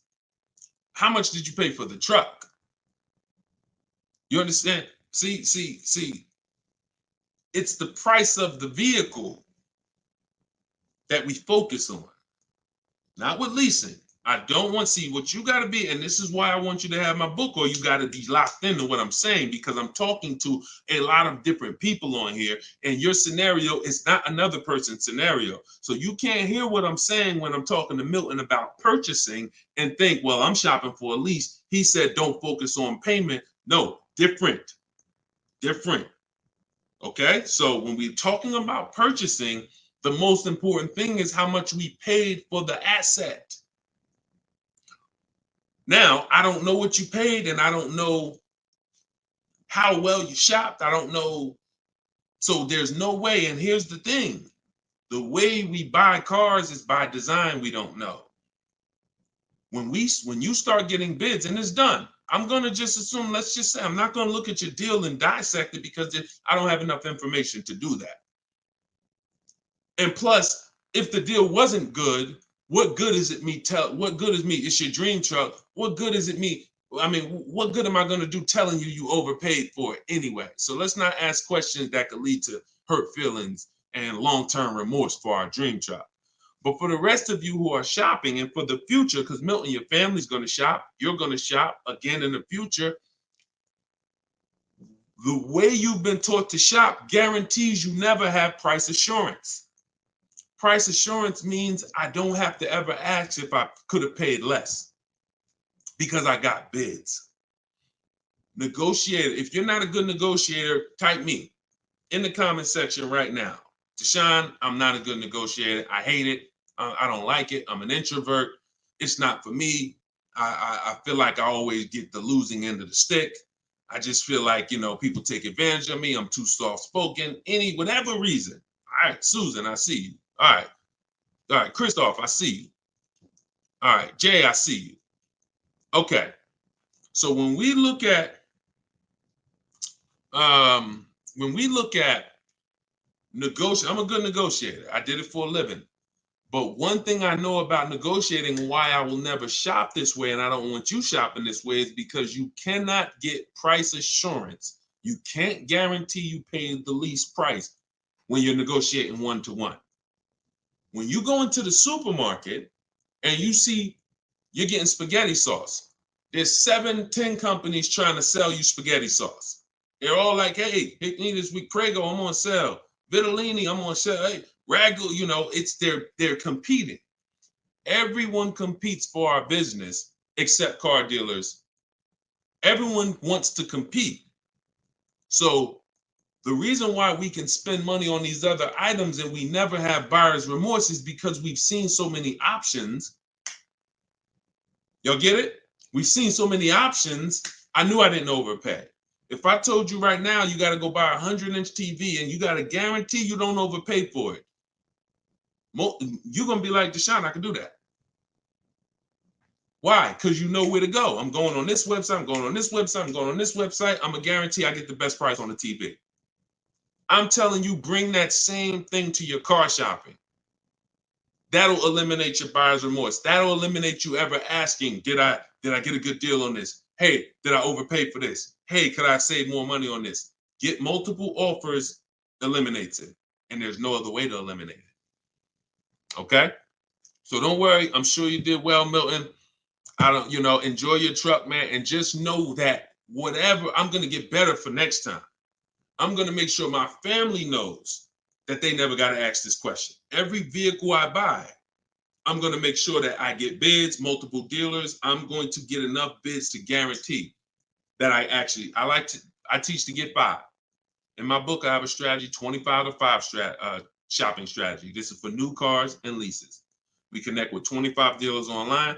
You're using all my scripts. You're using everything I tell you to type, copy and paste in my book. And you're going to get at least 5 offers, 5 to 7. Once you get those offers, you're going to see about a $3,000 to $5,000 spread minimum. Now, if you take somebody like Kimberly, now Kimberly's spread was $20,000. This is Kimberly. She emailed me. She's in our private community in my private coaching program. She said, how do I respond back to this? I don't want to get mad. She responded via email. You see, the MSRP on that vehicle was $86,961. She got a Maserati. Selling price was $66,261. $20,000 discount. This is why we don't get happy about any discount until we see all the offers. Because if she would have saw a $10,000 discount, Deshone, I'm saving 10 grand they're offering me. Okay. Is that the lowest bid? Well, no, I mean, but I just walked in. The dealer said they're going to give me 10 grand off.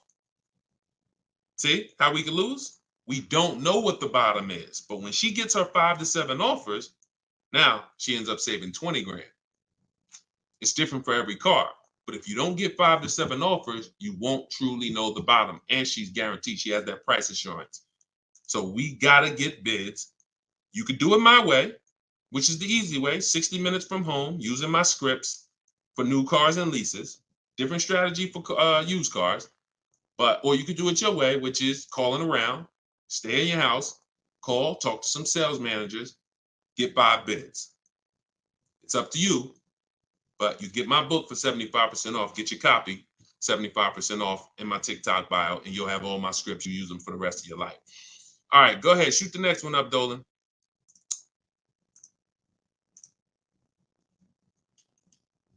All right, keep typing them, y'all. We're gonna get through as many as we can before we wrap. We got a good amount of time left, so just keep typing. What are some loan companies that work better with challenge credit? Well, I usually recommend Limbuzz. Limbuzz is a company that they're a startup. I think they've been around for a few years now. They loan to people with really challenged credit, and they loan to people with no credit. So again, if you got bad credit, you still need to ask yourself, how long am I keeping the car? Because if you say, Deshone, I'm keeping my car 8 years, then you should be buying your car, best car you can find, quality car, refinancing the loan when your credit's better.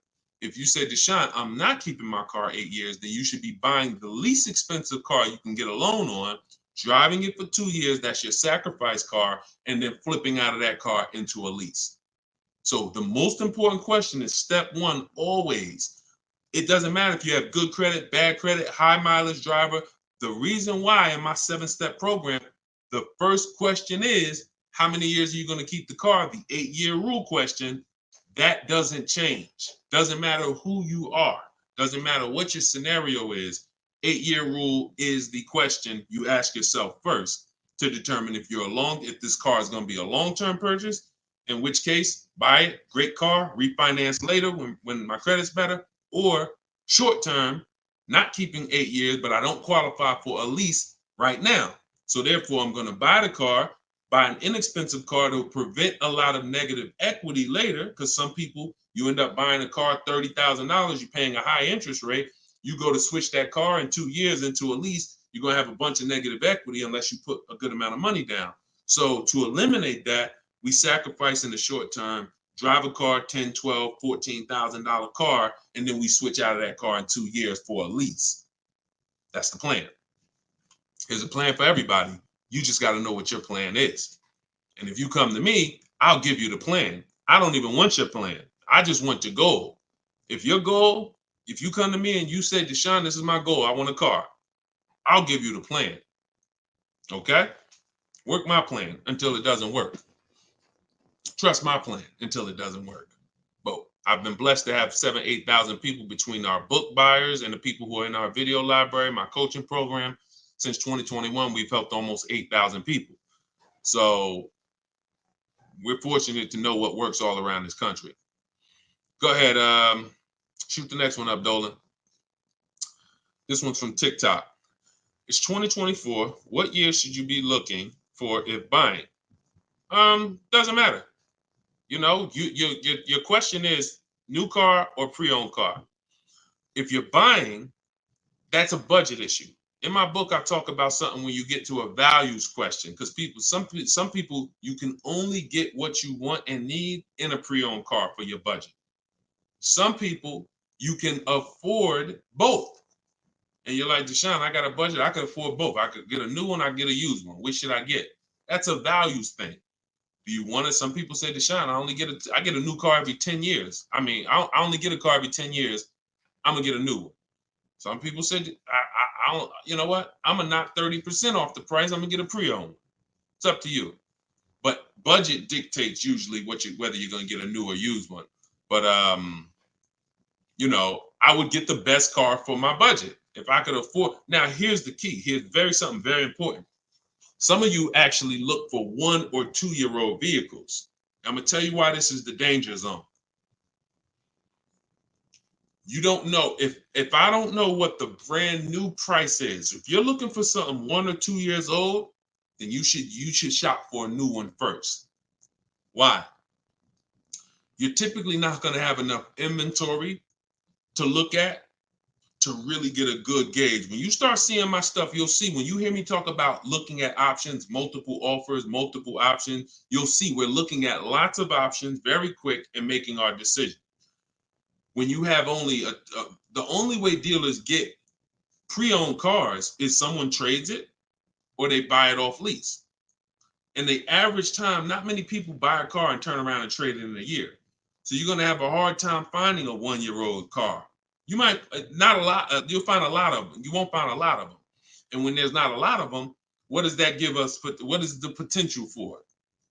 Overcharge. If the dealer knows there's not a lot of them, I might overcharge you. Now, here's the problem. Here's why you must shop for a new one first. Let's say the brand new market on that vehicle is my best offer. I could save $5-6 grand. Let's use a vehicle that has like $6,000 in rebates and I end up saving 10 grand. If I could get a new one and save that kind of money, $40,000, and I end up buying it for 32, 33, whatever, 34. Now that's going to dictate the market because some people will look at that 1-year-old one for 32 and be like, okay, I like that price. That's a problem. That's a problem. Because why the heck would I buy a 1-year-old one for 32 if the new market is I could get a new one for 34, $2,000 more, I get a brand new one. This only happens when we're looking at cars that are very new, 1 or 2 years old. If you're looking for a 3-year-old one, there's going to usually be lots of options, lots of inventory. 4 years, lots of options, lots of inventory, and you don't have to worry about that. Cool G said you answered my question. That's typically what happens because a lot of you in here, although there's a couple scenarios, a lot of you in here, you got to realize your scenario is not unique. You have thousands of other people who are in the same exact scenario as you. So if you stay on long enough, you'll usually hear somebody ask a similar question, or you'll usually hear me answer a question you would have asked. But yeah, that's the first thing I would say. Focus on, if you're buying a 1 or 2-year-old one, you always shop new first. We got to know what the new market is to know what we should be saving on a 1 or 2-year-old one. If you're buying 3 or 4 years old, then you don't have to worry about that. Go ahead. Shoot the next one up, Dolan. Instagram. I always think I get a good deal, but then I don't. Bids. You eliminate this with bids. Look, I wish I was coming into your life to tell you you're doing okay. The fact is, most people are not because you don't have price assurance. And price assurance gives you when you don't have price assurance, you have potential for buyer's remorse. Aside from the car, and I know this. Look, I'm a nice guy. I consider myself to be a nice guy, but I'm in the bad news business because I'm not meeting you telling you you're doing good and then, oh, you're doing so good, but I want to help you do better. I'm meeting you telling you that 99% of what you've learned about buying cars, leasing cars is wrong. And not only is it wrong, it's cost you thousands of dollars already. Now you get to decide from this day forward, are you going to change the trajectory of the finances that you pay for cars? You get to make that decision. But you got to admit you need help. You got to admit you're not doing as good as you would have hoped you were doing. And if there was 80 people out there teaching what I teach, then God bless, that would be a shame if you didn't tap into one of them. There's not. I'm one of the only ones that teach in this way. A lot of the stuff that I teach, I created it based on math and looking at thousands of scenarios, leasing scenarios, buying people who buy their leases and creating and seeing where these people get jammed up. And now that information is available for you now. But in order for you to actually win, you have to admit that I need that. So if you think you're doing bad and you're like, yo, I'm done doing bad. This guy is here. He helps people. He's got proven track record. I got over 2 million followers on social media. I'm a very public person. We've been around for 3 years. If my stuff wasn't working, you would have heard it by now. But we have hundreds and hundreds of people, if not thousands, that have actually used what I teach to eliminate that statement you just made about, I think I got a good deal. You're going to sit at home, you're going to make people bid for your business, and you are going to know every single time that you paid the lowest price for the car, that you got the best interest rate, and that you got the most money for your old car. That is what we're going to do. All right, but you take the action. You could tap into live videos, or you could say, Deshone, I'm going to get your book. It's 75% off. It's a digital copy, which means anytime something updates, I update the book, and you got the new version, and you got all my strategies of how to car shop from home for the rest of your life. All right? I hate to see that, but I'm doing what I'm supposed to do. You see what I'm saying? I hate to see those messages, but I know I'm doing everything that God has put me here to do to stop those messages from coming. The rest is on you. All right? Go ahead, Dolan. Shoot the next one up. This one's from TikTok. I owe $20,000, paid off interest, 6% APR. Do you recommend to refinance?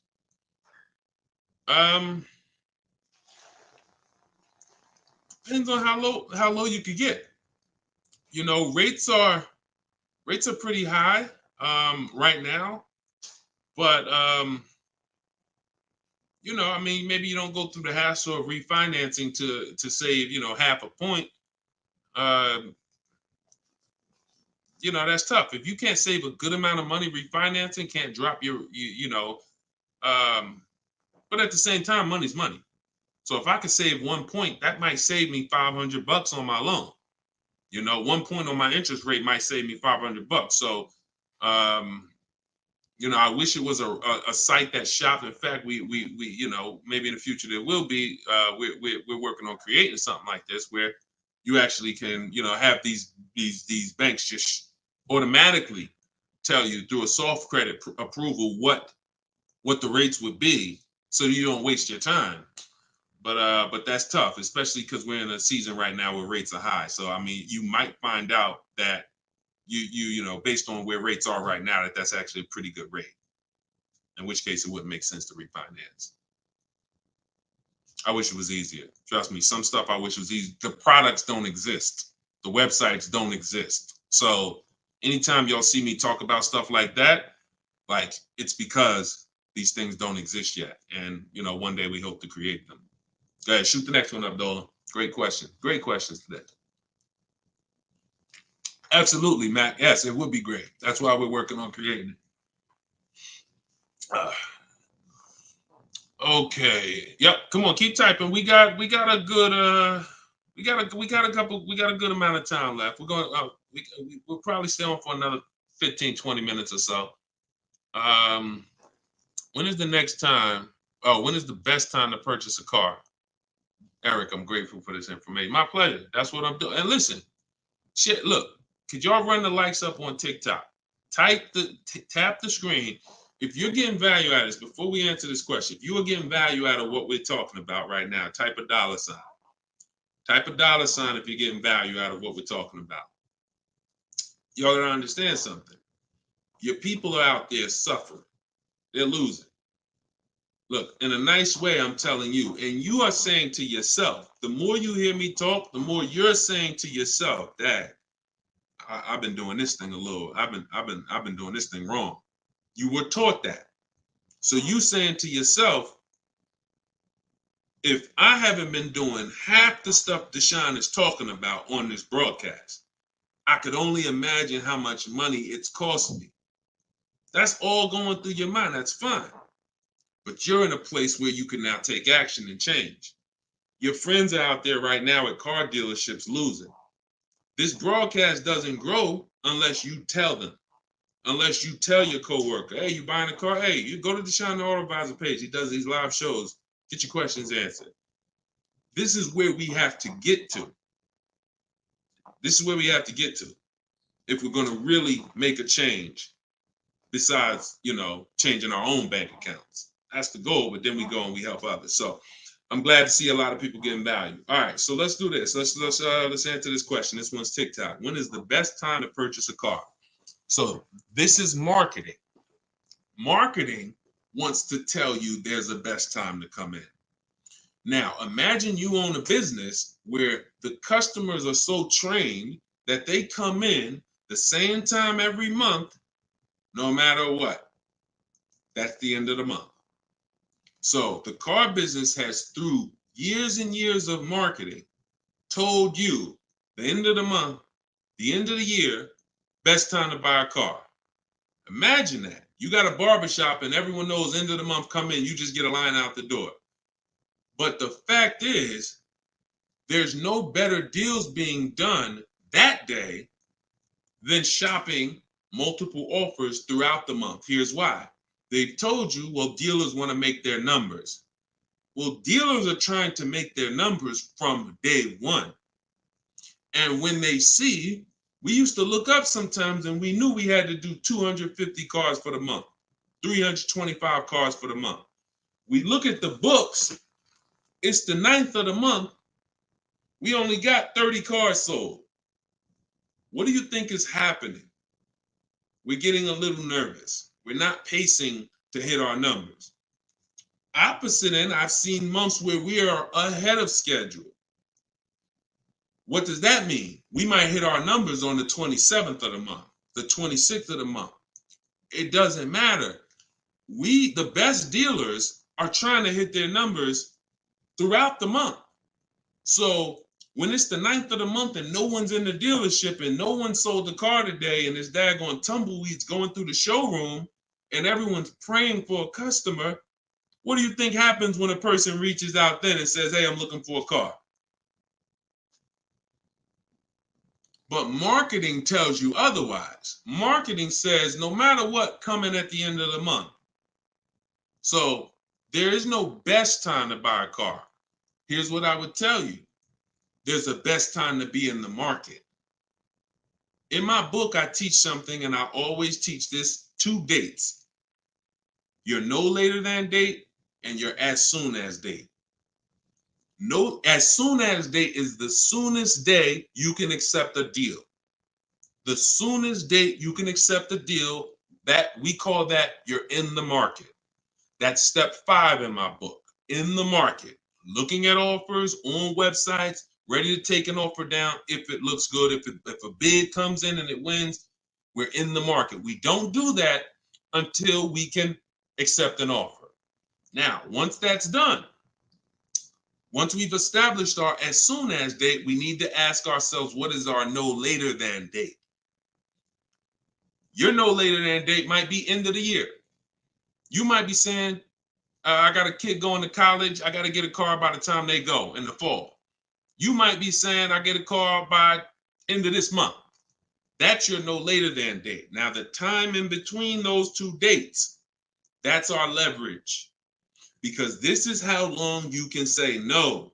This is how long you can look at offers and say, no, sit at home, using the way I teach you. Look at used cars, look at the used car market. Look at the new car offers. Look at the lease bid you're going to get, the quote you're going to get. No, you know what? I'll reach out next month to see what the programs are, because programs change every month. Used car trends change every month. So when you're in the market early, there's so many benefits. Car not coming for 6 weeks. I want a black car. It won't be here for 6 weeks. A person who's coming in the dealership today and they need a car today, they can't get that car. You can't.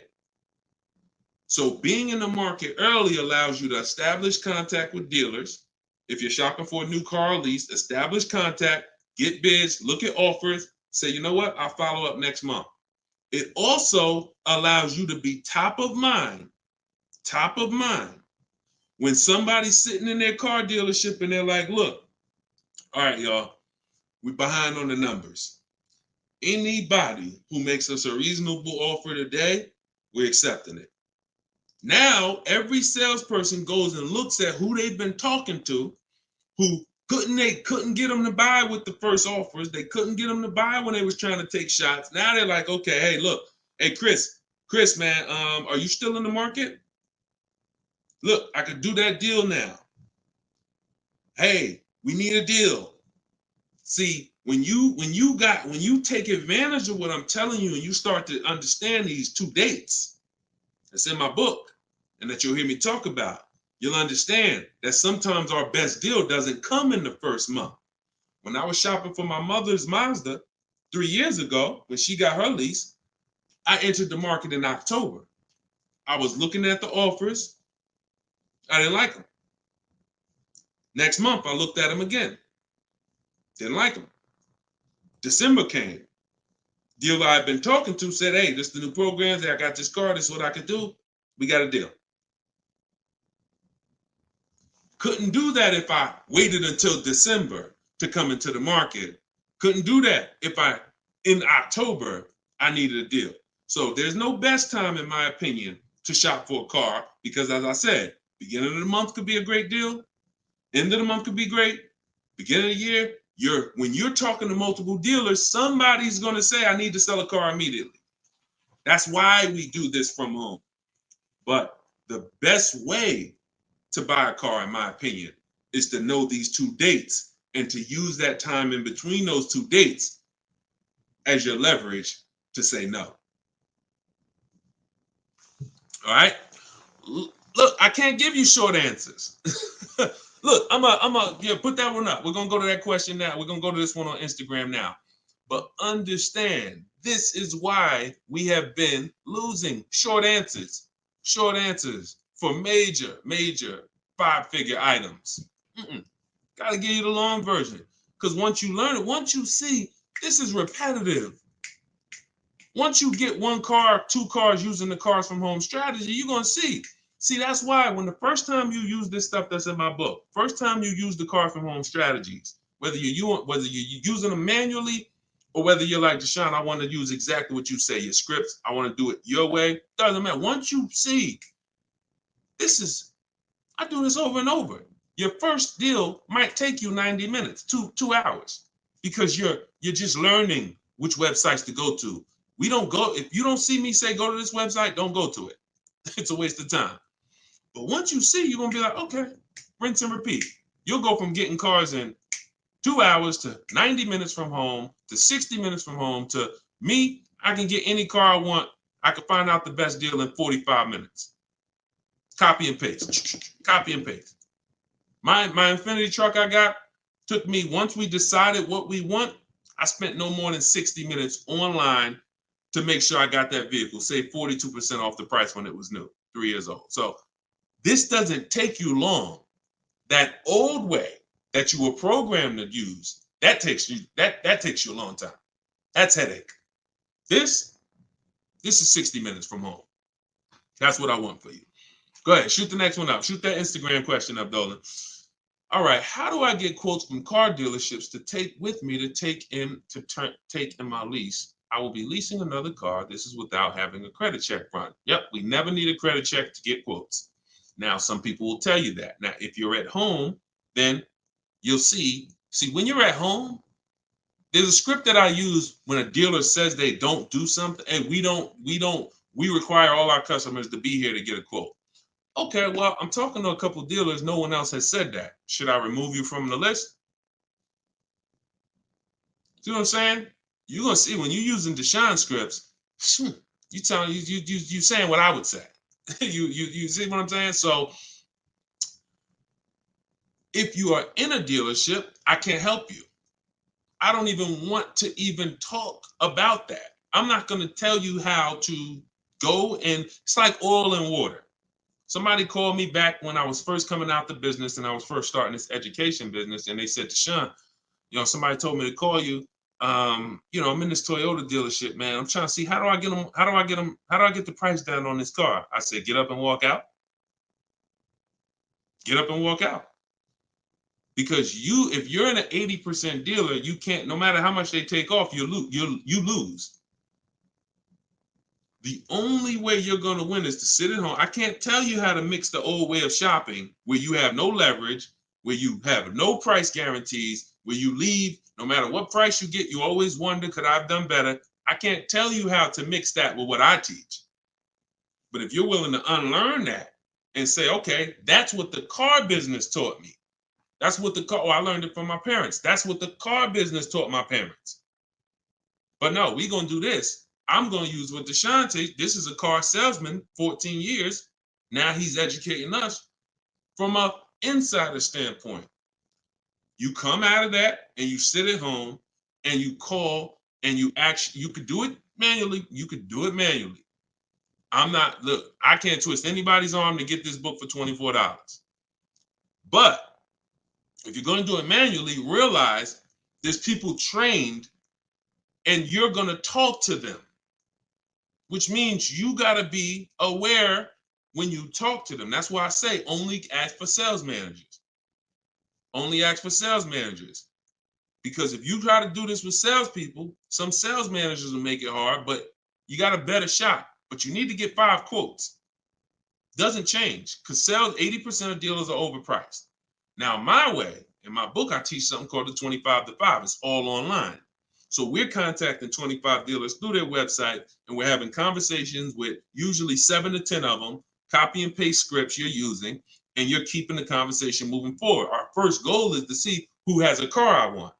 Before I even talk to you about anything, I want to see out of this 25 dealers who has a car I want. Second thing I'm going to do, once I identify who has a car, I'm going to request a quote. But I need to give them everything they need to quote me. I need to give them my zip code so they can run the tax. I need to give them what I do for a living to see if I qualify for any rebates. I need to give them what cars I have in my household, whether I own it, lease it, own it outright to see if I qualify for any rebates. I need to give them my my soon as date, my no later than date. This is all copy and paste in my book. So the reason why some of you have a hard time shopping online is because 1, you're dealing with trained people, and 2, you don't know what information to give so that they could even give you a quote. So if you're giving, my book, you're using copy and paste, and we're never talking about credit.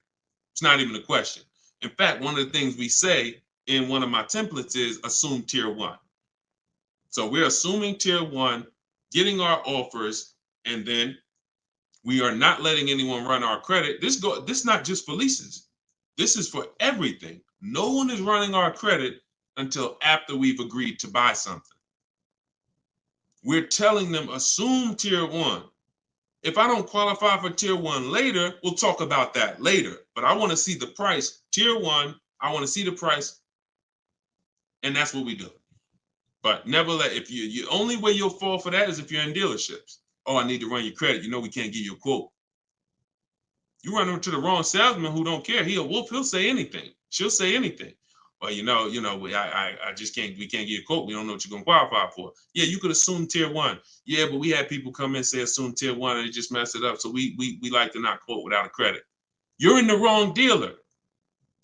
You see what I'm saying?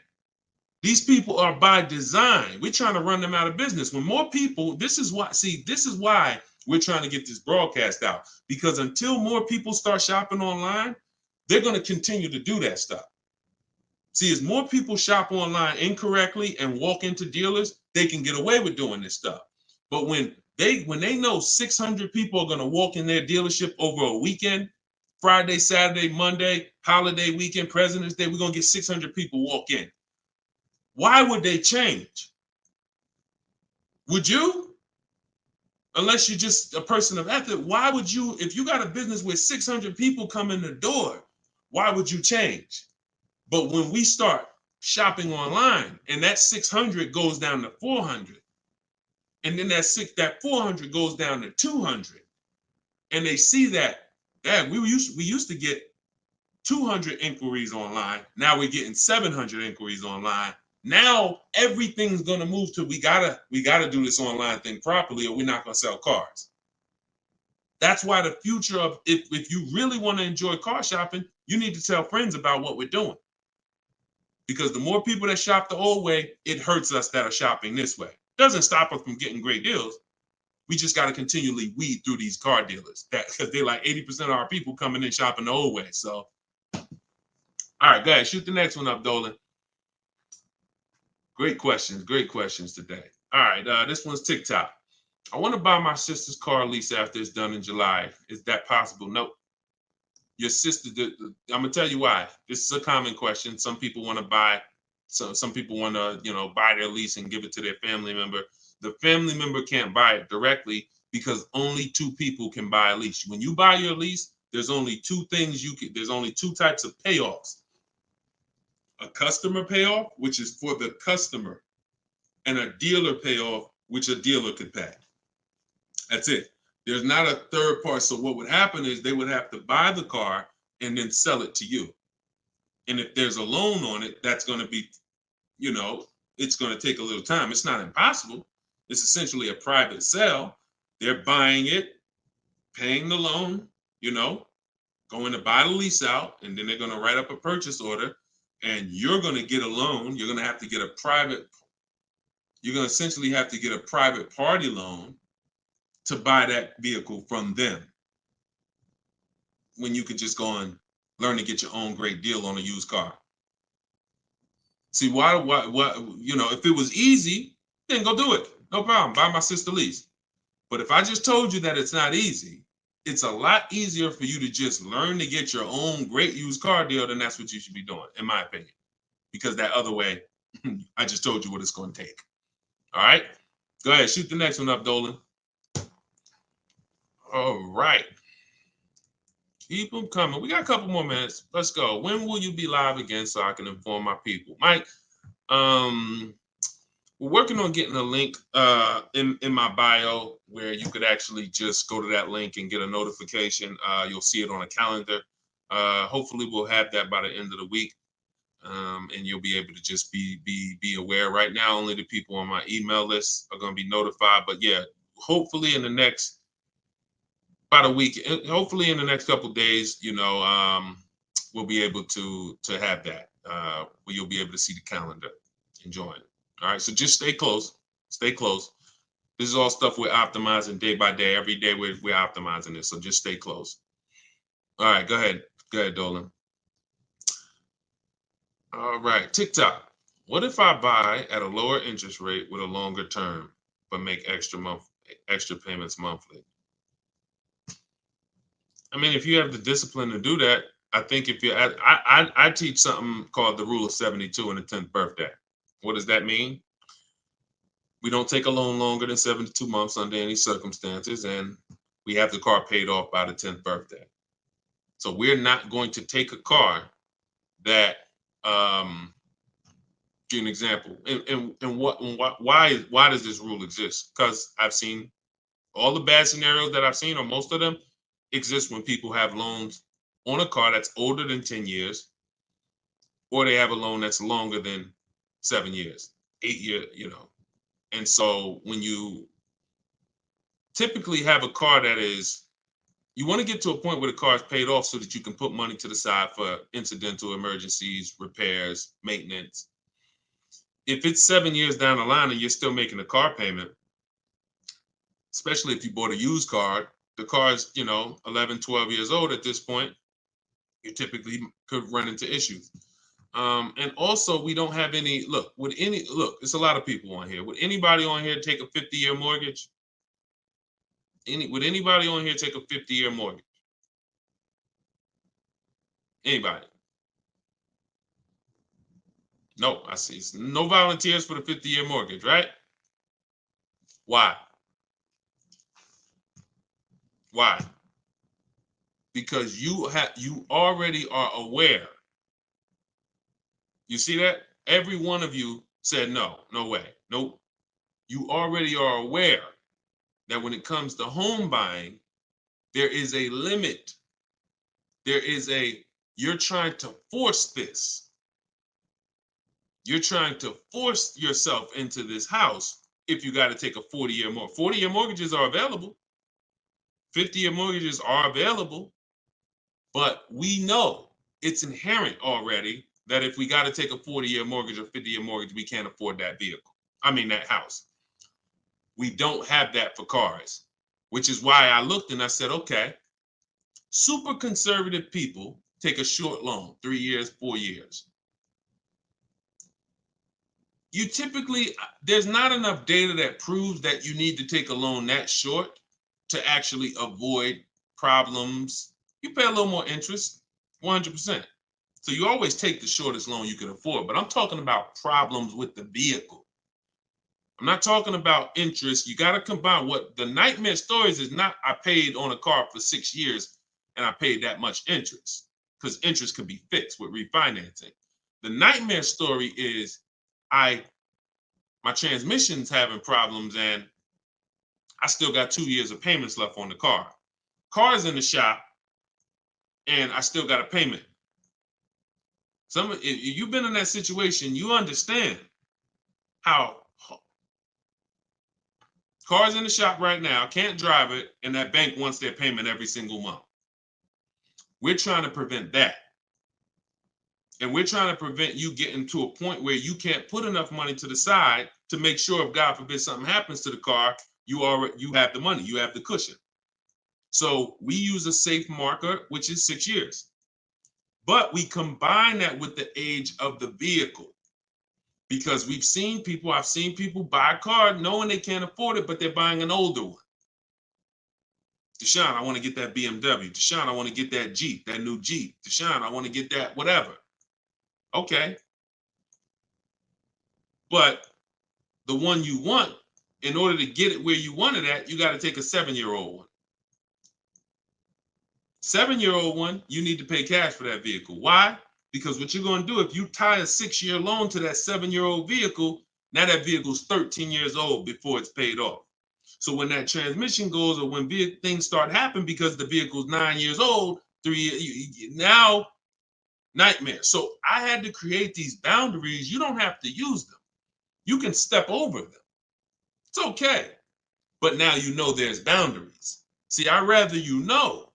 If you get my book, you get your copy, you get your book, Cars from Home, you'll see full of boundaries.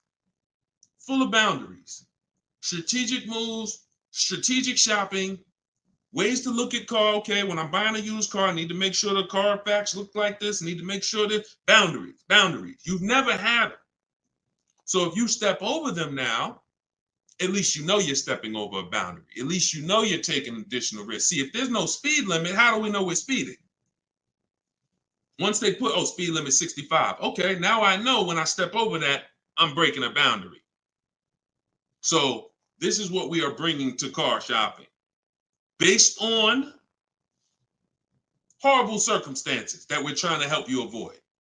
Like buying a car and then it breaks down and you still have a loan on it. So that's the thing. Rule of 72 on the 10th birthday. We don't take a loan more than 6 years, and we have to have a car paid off by the 10th birthday. So if we're buying a 5-year-old car, we can take a 5-year loan. If we're buying a 6-year-old car, 4-year loan. If we're buying a 3-year-old car, then we can take a 6-year loan. Not a 7, because we're not going past 6 years. So we can't have the age of the car and the years of the loan be more than 10. That's going to create a lot less risk. Now you said, Deshone, I can't get the car that I want with a 6-year loan. I can't get the car that I want. That means in our minds, you can't afford the car. You can do what you want. But at this point, if you got to get a 7-year-old car and you got to put a 6-year loan on it, you can't afford that car. You can go do it because you're grown. You can do whatever you want. But you're taking a lot of risk. And that's all I want you to know. So if God forbid something happens, or if it doesn't happen, you're like, man, I made it out. That was a little risky.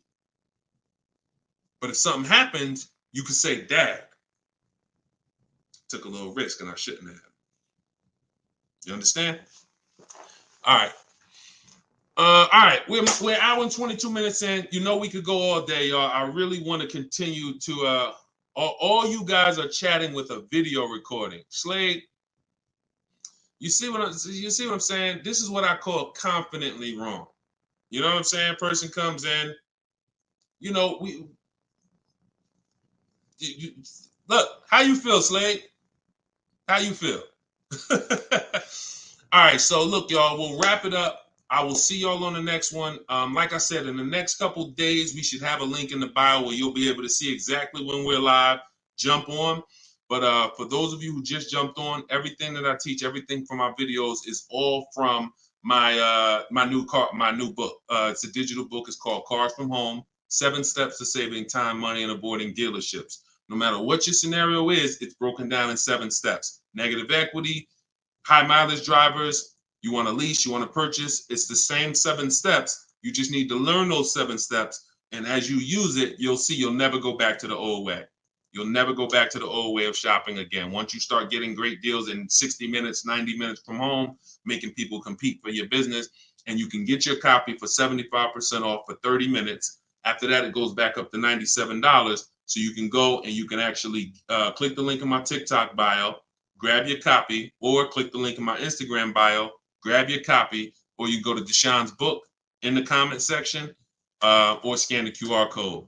All right. I see Slade didn't comment. Slade, I wanted to see what you was going to say, man. You ain't, you ain't comment again, man. You know, I'm trying to probably dipped off, man. But anyway, I appreciate y'all. We will be back more for live, and I appreciate you. Tell your friends, go watch Deshone's live broadcast, because we want to peel back the curtain, man. We need y'all saving money. All right. Let's keep unlearning, keep relearning.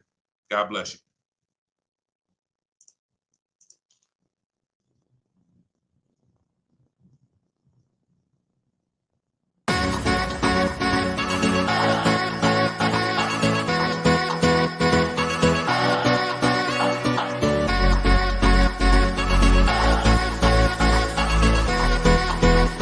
The worst possible thing you could say when you walk into a car dealership. I spent 5 years with Mercedes-Benz, 5 with General Motors, and the worst thing a person could say when they walk in is, if you could just get me to this payment, we got a deal. So your loan's probably still like 19, which means you got to pay to get out. You're upside down. It's called negative equity.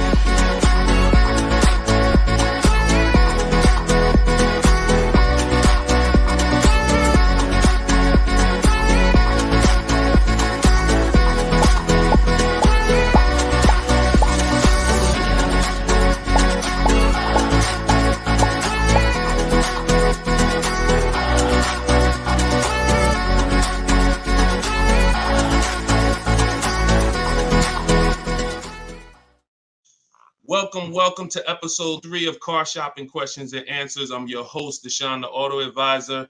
I am the author of Cars from Home, 7 Steps to Saving Time, Money, and Avoiding Dealerships. I'm also the creator of the Cars from Home video library and the Cars from Home Insider Coaching Program. We do these shows at 12 Eastern Time and 3 Eastern Time live, Monday, Tuesday, Thursday, and Friday, so you can tell your friends. That's when I'm live. We do rebroadcast these shows throughout the day. So if you miss them, you could always catch the rebroadcast. But we're live right now on all 4 platforms. If you're on YouTube, please hit the like button and subscribe if you want to continually get the best car shopping information from an insider. I left the car business in 2020 after 14 years. And now what I do is show you how to car shop strategically from home, and how to get great deals in as quick as 60 to 90 minutes. So start typing your questions. I got my man, I see you, Just Blaze. Great to see you. I see you, Alexia. I see you, Jesse.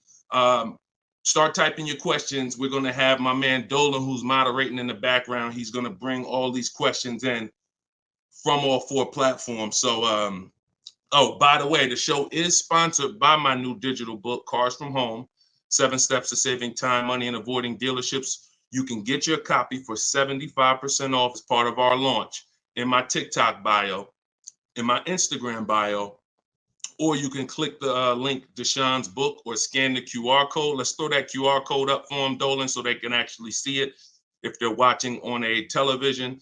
And let's get down to business. We're going to be here for about an hour. I'm going to try to get through as many questions as I possibly can. So whenever we get the first one, Dolan, you can throw it up on the screen and let's get busy.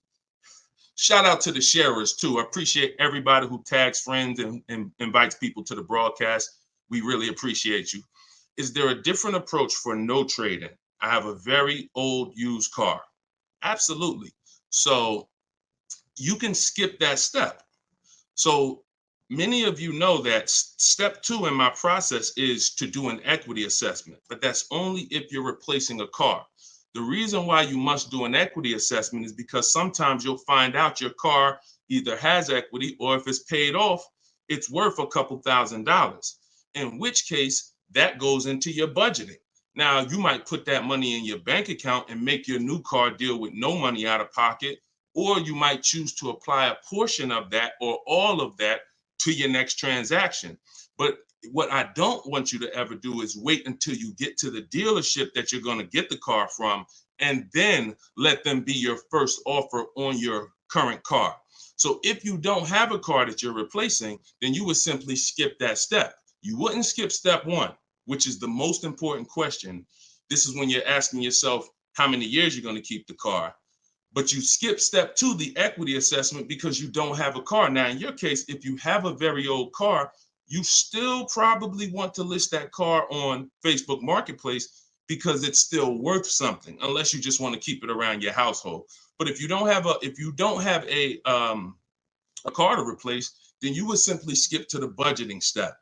And in which case, when you decide whether you're buying or leasing, you would be moving towards your budgeting, whether you're leasing and assessing how much the car you're going for should lease for, or whether you are purchasing and you are budgeting to see how much car you could afford based on whether you're going to pay cash or based on whether you're going to get your loan. So that's just a step you skip. Great question though. Okay, go ahead, Dolan, shoot the next one up. Does MSRP include all of the dealer fees? No, it doesn't. MSRP on a new car. Could y'all keep running those likes up on TikTok? Welcome to the new people. Type your questions. We're live. It is like we're 100% live on Tuesday. So start typing your questions and we'll get to you guys. But start tapping the screen so we can shoot those likes up and let TikTok know that we're talking serious business over here. Thank y'all. I see y'all running them up. Okay. Does the MSRP include all dealer fees?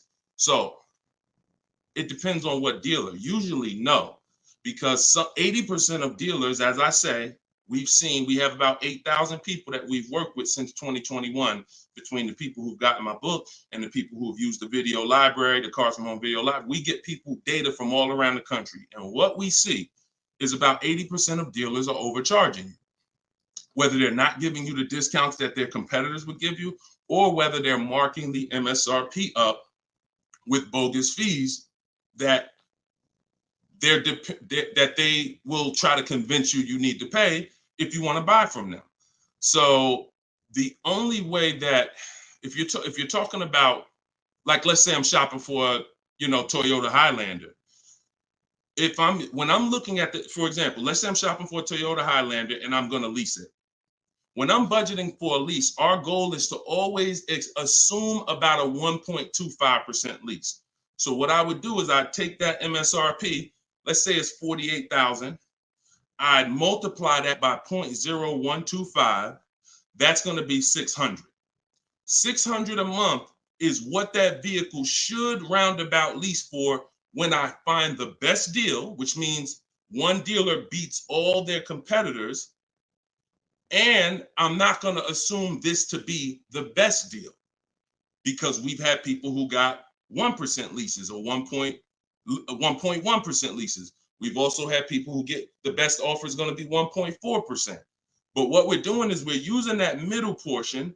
Some of you know 1.5 is the absolute max. You don't want to pay over 1.5. If I took that same vehicle, we'll do a lease scenario and then we'll do a purchase scenario. If you took 1.5 and you multiplied that by that same MSRP, now that's $720 a month. Above this, now we're paying too much for a vehicle we're going to be giving back. And the purpose of a lease is to avoid the natural depreciation that someone who's buying is going to take, and also to drive a lot of car for the money we're paying. So the lower percentage we pay relative to the MSRP, the better the deal. So everyone's going to charge different things. That's why we must get bids. We can't depend on a dealer who's going to say, oh, I'll honor the MSRP. And if I'm purchasing, then some dealers are going to not charge that same vehicle, that same $48,000 vehicle. Some dealers are going to charge $49,000 for it. Some dealers are going to charge $50,000 for it. Some dealers are going to charge $48,000 for it. And some dealers are going to charge less for it. We don't know who's who, which is why we must get bids. And part of what I teach is, and pretty much the gospel of what I teach is how to get bids online using dealers' websites so that we can sort for the best deal. We're not negotiating for the best deal. We are sorting. Good to see you, Yank. Even though you went a little left on the program yesterday. I saw you. But I'm here now. So go ahead, shoot the next question up, Dolan.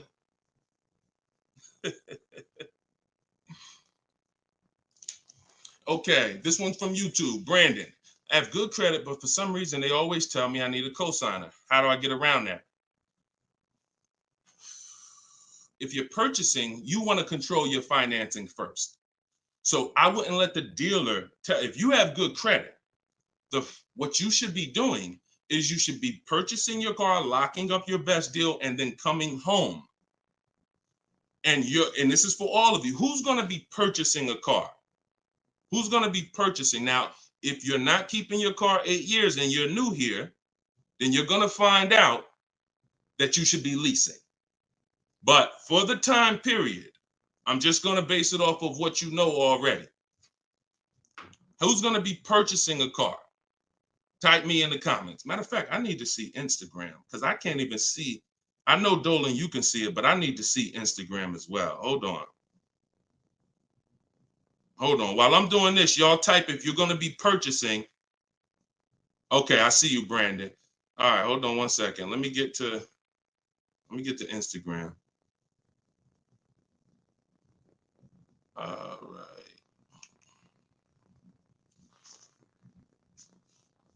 Hold on, give me 1 second. All right, I can see Instagram now. Hold on.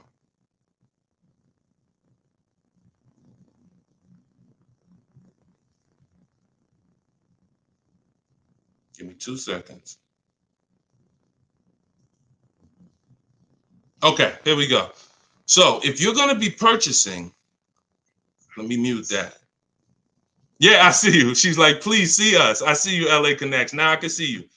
Okay. So if you're going to be purchasing, then what you're going to be doing is actually getting you're going to get your car. Do not let anyone touch your credit.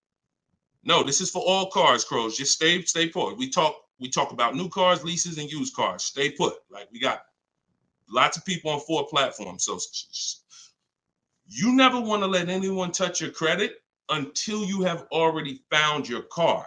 This is the mistake that you make because dealers are going to try to get you to commit to them. And when they try to get you to commit to them, you have to be sharp enough to know under no circumstances are you running my credit before you win the bid. Now, if you're doing it my way, you're not even in the dealer. But once you find your car, you are going to lock that car up. You're going to get a purchase order, a buyer's order. That's that long form receipt saying your information, the car, the price you paid for it, and you're going to take that home now. And that's when you are going to now go online or go to your bank or your credit union's online website, and you are going to now do hard inquiries and let all of these people access your credit so that they can bid for your interest, for your loan. So we want to guarantee we don't pay more than we could have in interest in our loan. So you're going to bring that home. You're not going to let the dealer be your first option for financing. Once you do this, I call this the bank bidding war. Experian lets you do this. The credit bureaus let you do this.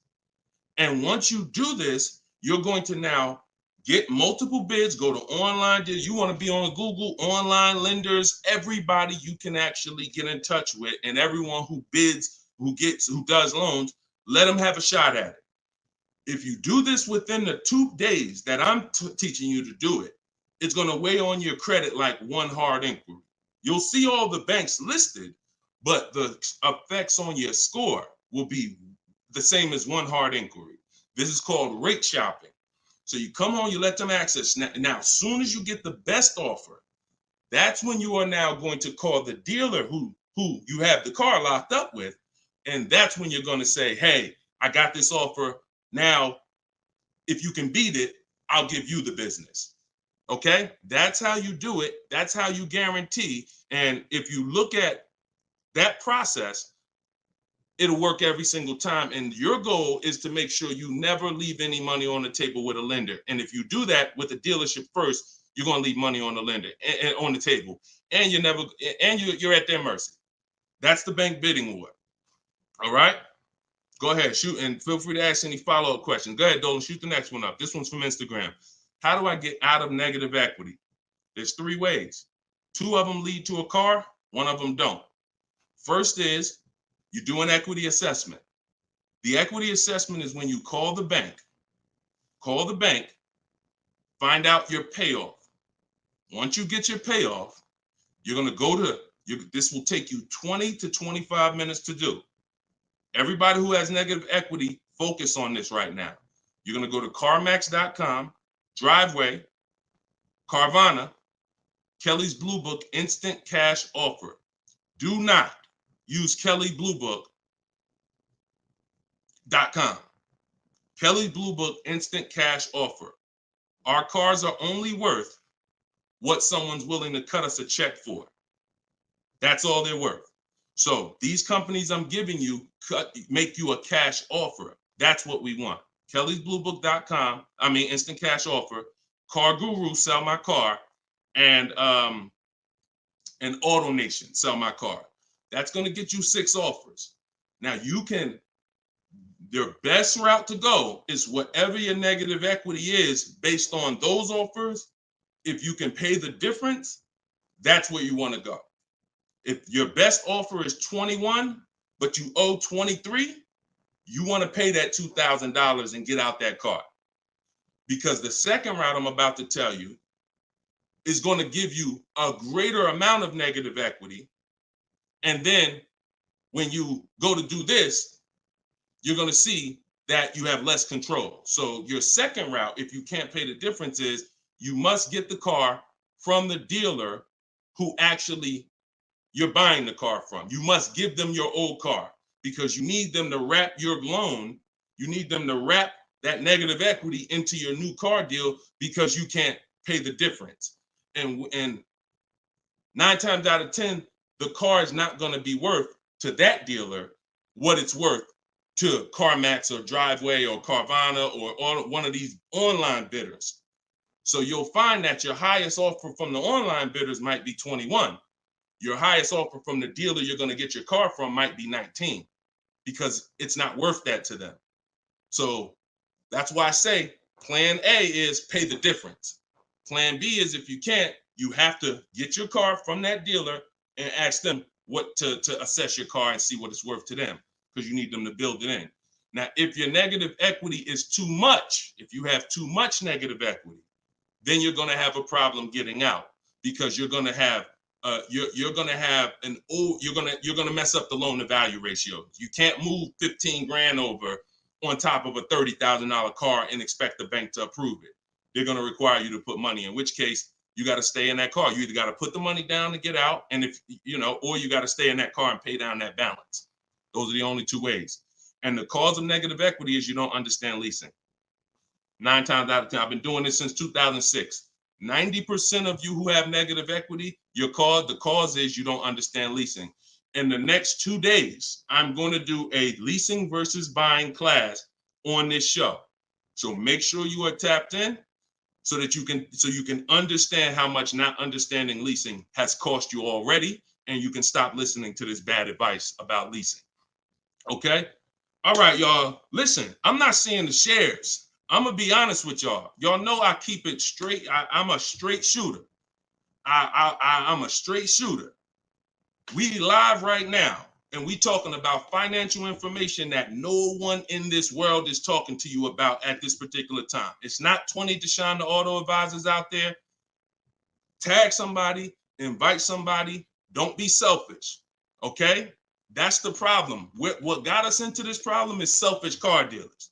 So if we're going to solve this problem and help people, we need to all participate, and we need to be inviting people to this show so that our friends a year from now don't come to you and be like, damn, man, I got this horrible car deal, man. And now you know that you were sitting on this show talking about how to get your great car deal, but you're not telling friends. So shout out to the sharers. I appreciate y'all.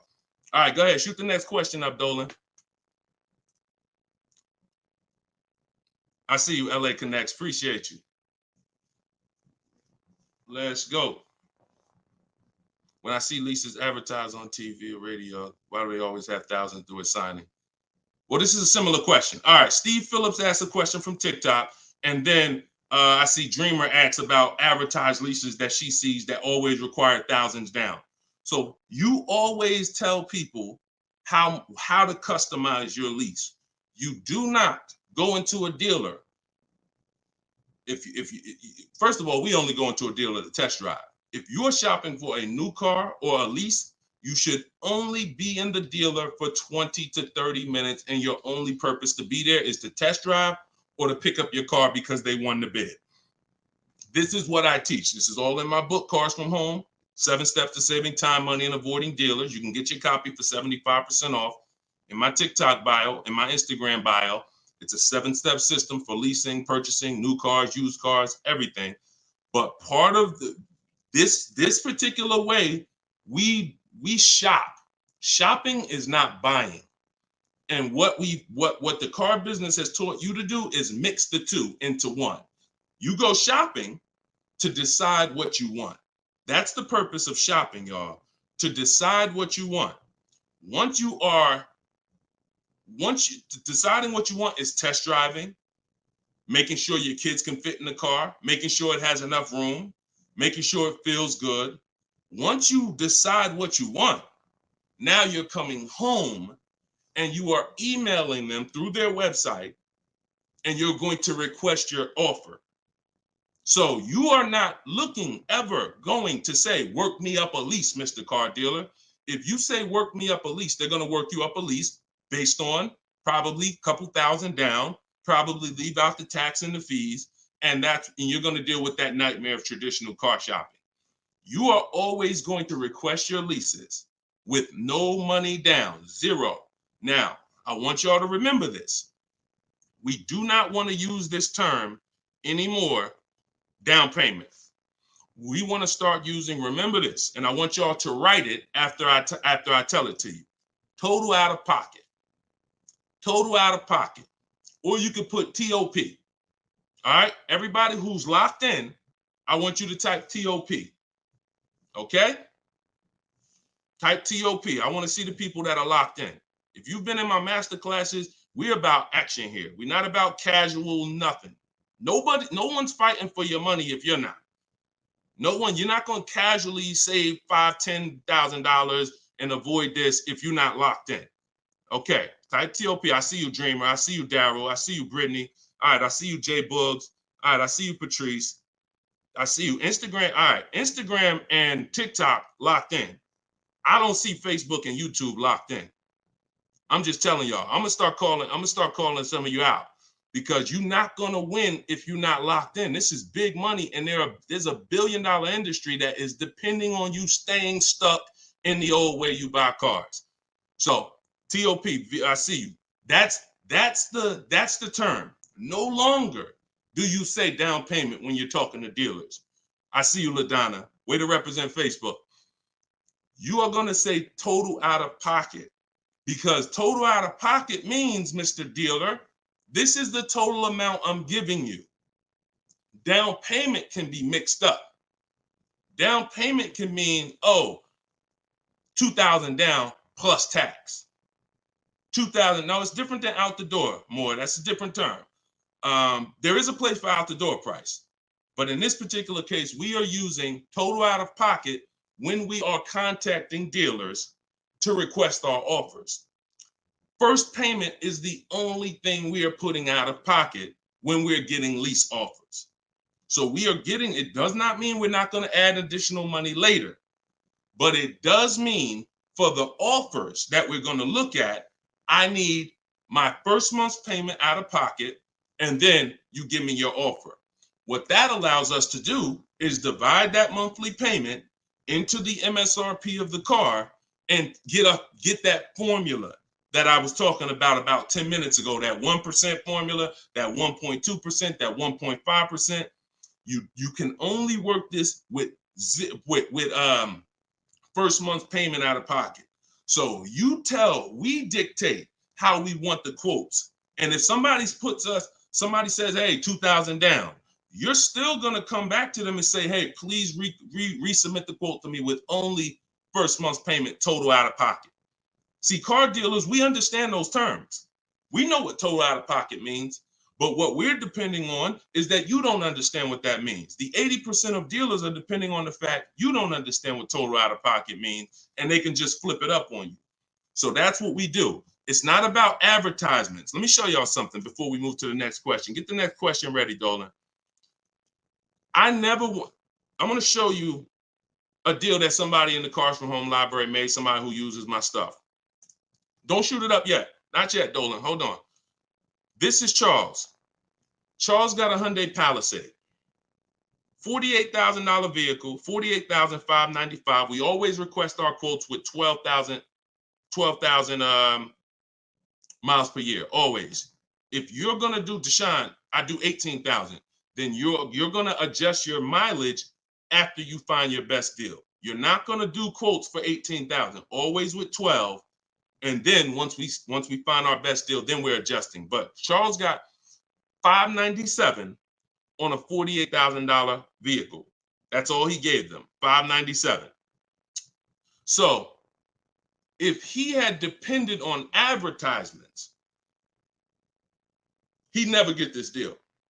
Hyundai Palisade like that, that's probably $597 with $3,000 out of pocket plus tax and fees. What am I trying to tell you by showing you this? Great deals are not advertised. Great deals are never going to be advertised. Great deals are made in the background. No one knows about them. Dealers don't even want to make them. They're sitting there saying, hey, listen, can you get them? They're talking to the salespeople. Hey, can you get them to come up a little more? Can you get them to pay another, $50 a month, $40 a month? Can you get anything out of them? No. All right, go make the deal. That is what a great deal is. Not something that you're going to see on commercials advertised to hundreds of thousands of people. So forget about commercials. Commercials are for people who don't mind overpaying. People who shop for deals the way I'm teaching you to shop, our deals are never going to be advertised. In fact, when you go pick up your car, they might tell you, listen, I'd love for you to send me some friends, but don't tell them what you're paying because I can't duplicate this deal. This deal, I can't, I don't want to do a deal like that. So that's what we do. We customize our quotes. We don't let other people customize them. And you could do deals with no money down all day long. Go ahead, shoot the next one up, Dolan. Oh, here we go. I need to purchase a car in less than 2 weeks. Trying to determine lease or purchase. Easy. Who wants to know beyond a shadow of a doubt whether they should lease a vehicle or purchase? Type me if you're just like, Deshone, I've heard this, I've heard that, but I really want to know what's best. All right, all right, I see you, Tavy. I see you, Veronica. I see you on TikTok. TikTok is commenting fast. I need Instagram. All right, I see you, Patrice. All right, I see you, The Well Life. Perfect. All right. TikTok and Instagram is on point. Facebook and YouTube, y'all got to type fast to keep your hands by your keyboards. All right, Terrence. Okay, so here is the determining factor. In my book, I teach 7 steps to 7 steps. It doesn't matter. The first step is the most important question. The most important question, I want y'all to remember this. It's tied to something I created called the 8-year rule. The most important question is, and I want you to answer it, for everybody shopping for a car, or if you will be, how many years are you keeping your next car? This is the first thing you ask yourself. This is the first thing when your family is looking for a car, your son, your daughter, your spouse. The first thing you're asking yourself is, how many years am I keeping the next car? So answer that question. What you're going to see is if you're learning from me and you're going to use what I'm teaching you, it's going to be a system.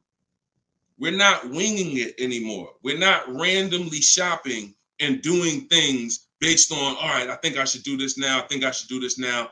My book, all of this is in my book, Cars from Home, 7 Steps to Saving Time, Money, and Avoiding Dealership. You can get yours for 75% off in my TikTok bio. It's normally $97, but for 30 minutes, you can get yours for 75% off. You go to my TikTok and Instagram bio. So I see you, Latasha, 5 to 6 years. Tavy, 5 to 6 years. All right, Crowsman, till the doors fall off. Okay, The Well Life, 6 or 7 years. Everybody answer that question. 8 to 10 years usually. I see you, Terrence. Brandon Steph, 10 to 15 years. Okay, just bought the book. Hey, congratulations. Use it. Enjoy it and use it. Well, life. You're gonna love it. And make sure you write me with your success stories. When you get your car, send me the deal. Congratulations. So 5 to 7 years. So now remember this, and don't try not to say something abstract. Like long as possible, that's too abstract. Like years. What's our goal? 8, 10, 15 till it doesn't drive anymore. Whatever. We want to get a clear picture. Here's why. This is going to be your first step from now on when you are car shopping. Asking yourself this question. We're still on the overall question, which is should we lease or buy? That's the question we're on overall. Now I'm going to show y'all something that's going to help you understand why we asked this question first, and it's the depreciation scale. So I'm going to use this for you to understand. When you buy a car today, if I put a $30,000 car outside your house right now, if you didn't drive it, you don't drive it 1 mile, is that car worth $30,000 a year from now? You never touched it. You never touched it. Is that car worth $30,000 a year from now? Exactly, Dominic. No. Okay, Veronica. No. Okay, Crowsman. No. So we understand Wu-Tang Land. No. That's your first lesson on depreciation. That's something called the unseen expense. This is the expense most people are not trained to see. That's why they buy their cars and think, oh, I could just drive as much as I want and it doesn't matter. I'm not paying for the miles. You are paying for the miles. Let's go deeper with this lesson. Now, if you don't drive it 1 mile, we all agree it was worth $30,000.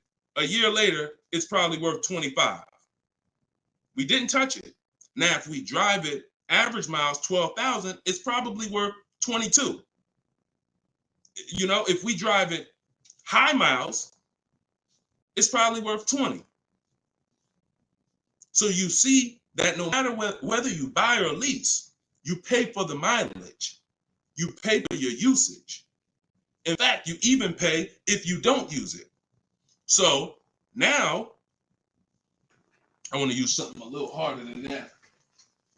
When you understand that, you're going to see, Deshone, okay, if I'm losing that type of money in my car when I buy it, when do I ever get to a point where I'm winning?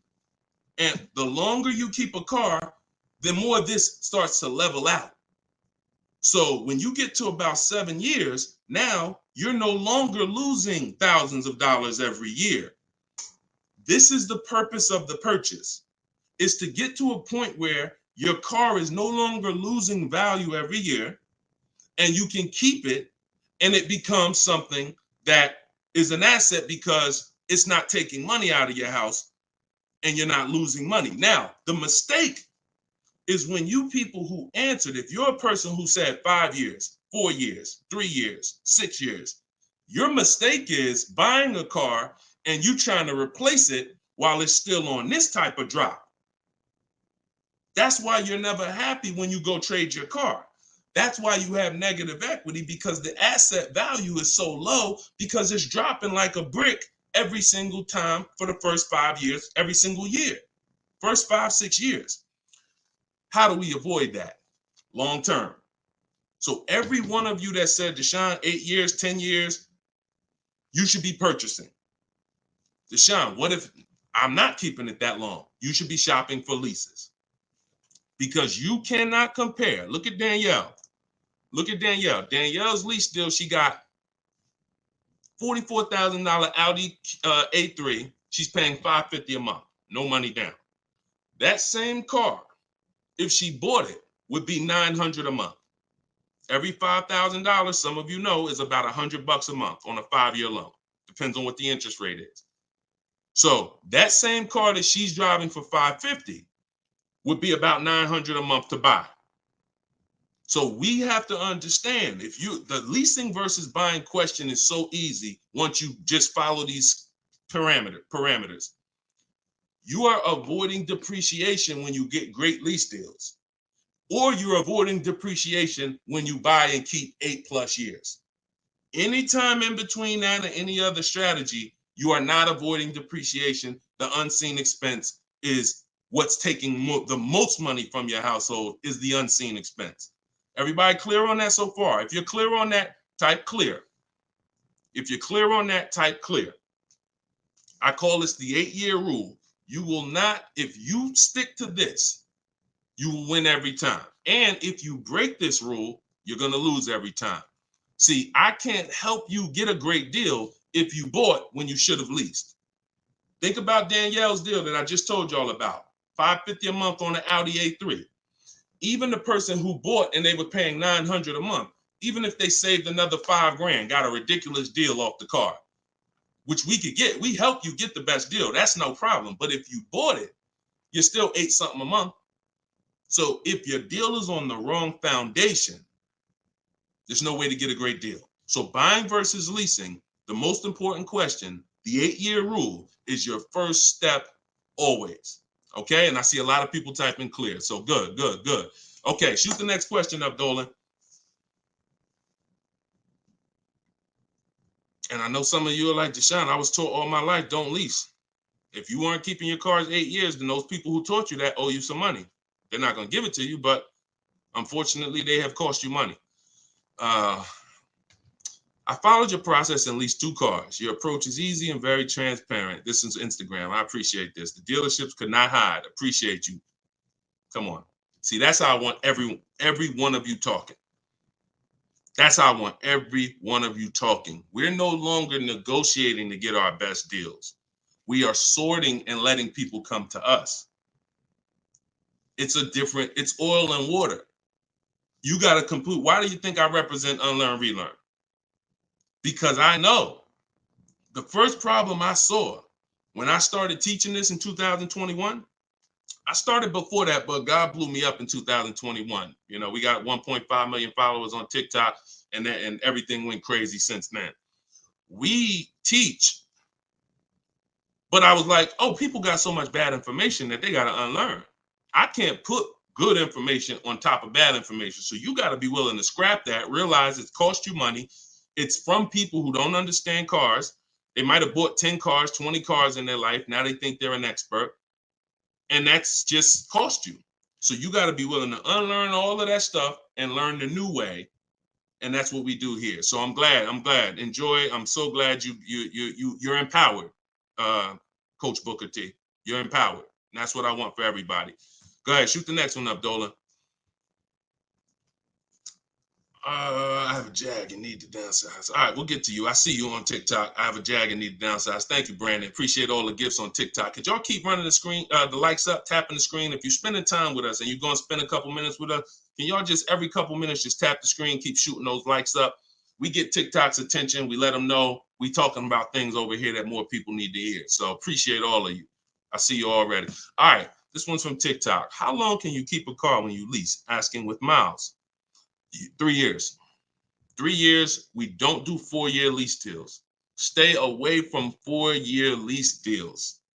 When you are getting your offers, and we do this online, so we go direct to the dealer site. We don't go through a third party because they pay for those leads. We don't want anything that drives the cost up when it comes to us. We go direct to the dealer's websites. In my book, I have a link to all the dealer's websites. I teach you how to do a radius search, and it takes about 15 minutes to contact 25 dealers, because when we shop for new cars and leases, we use something I created called the 25 to 5 strategy.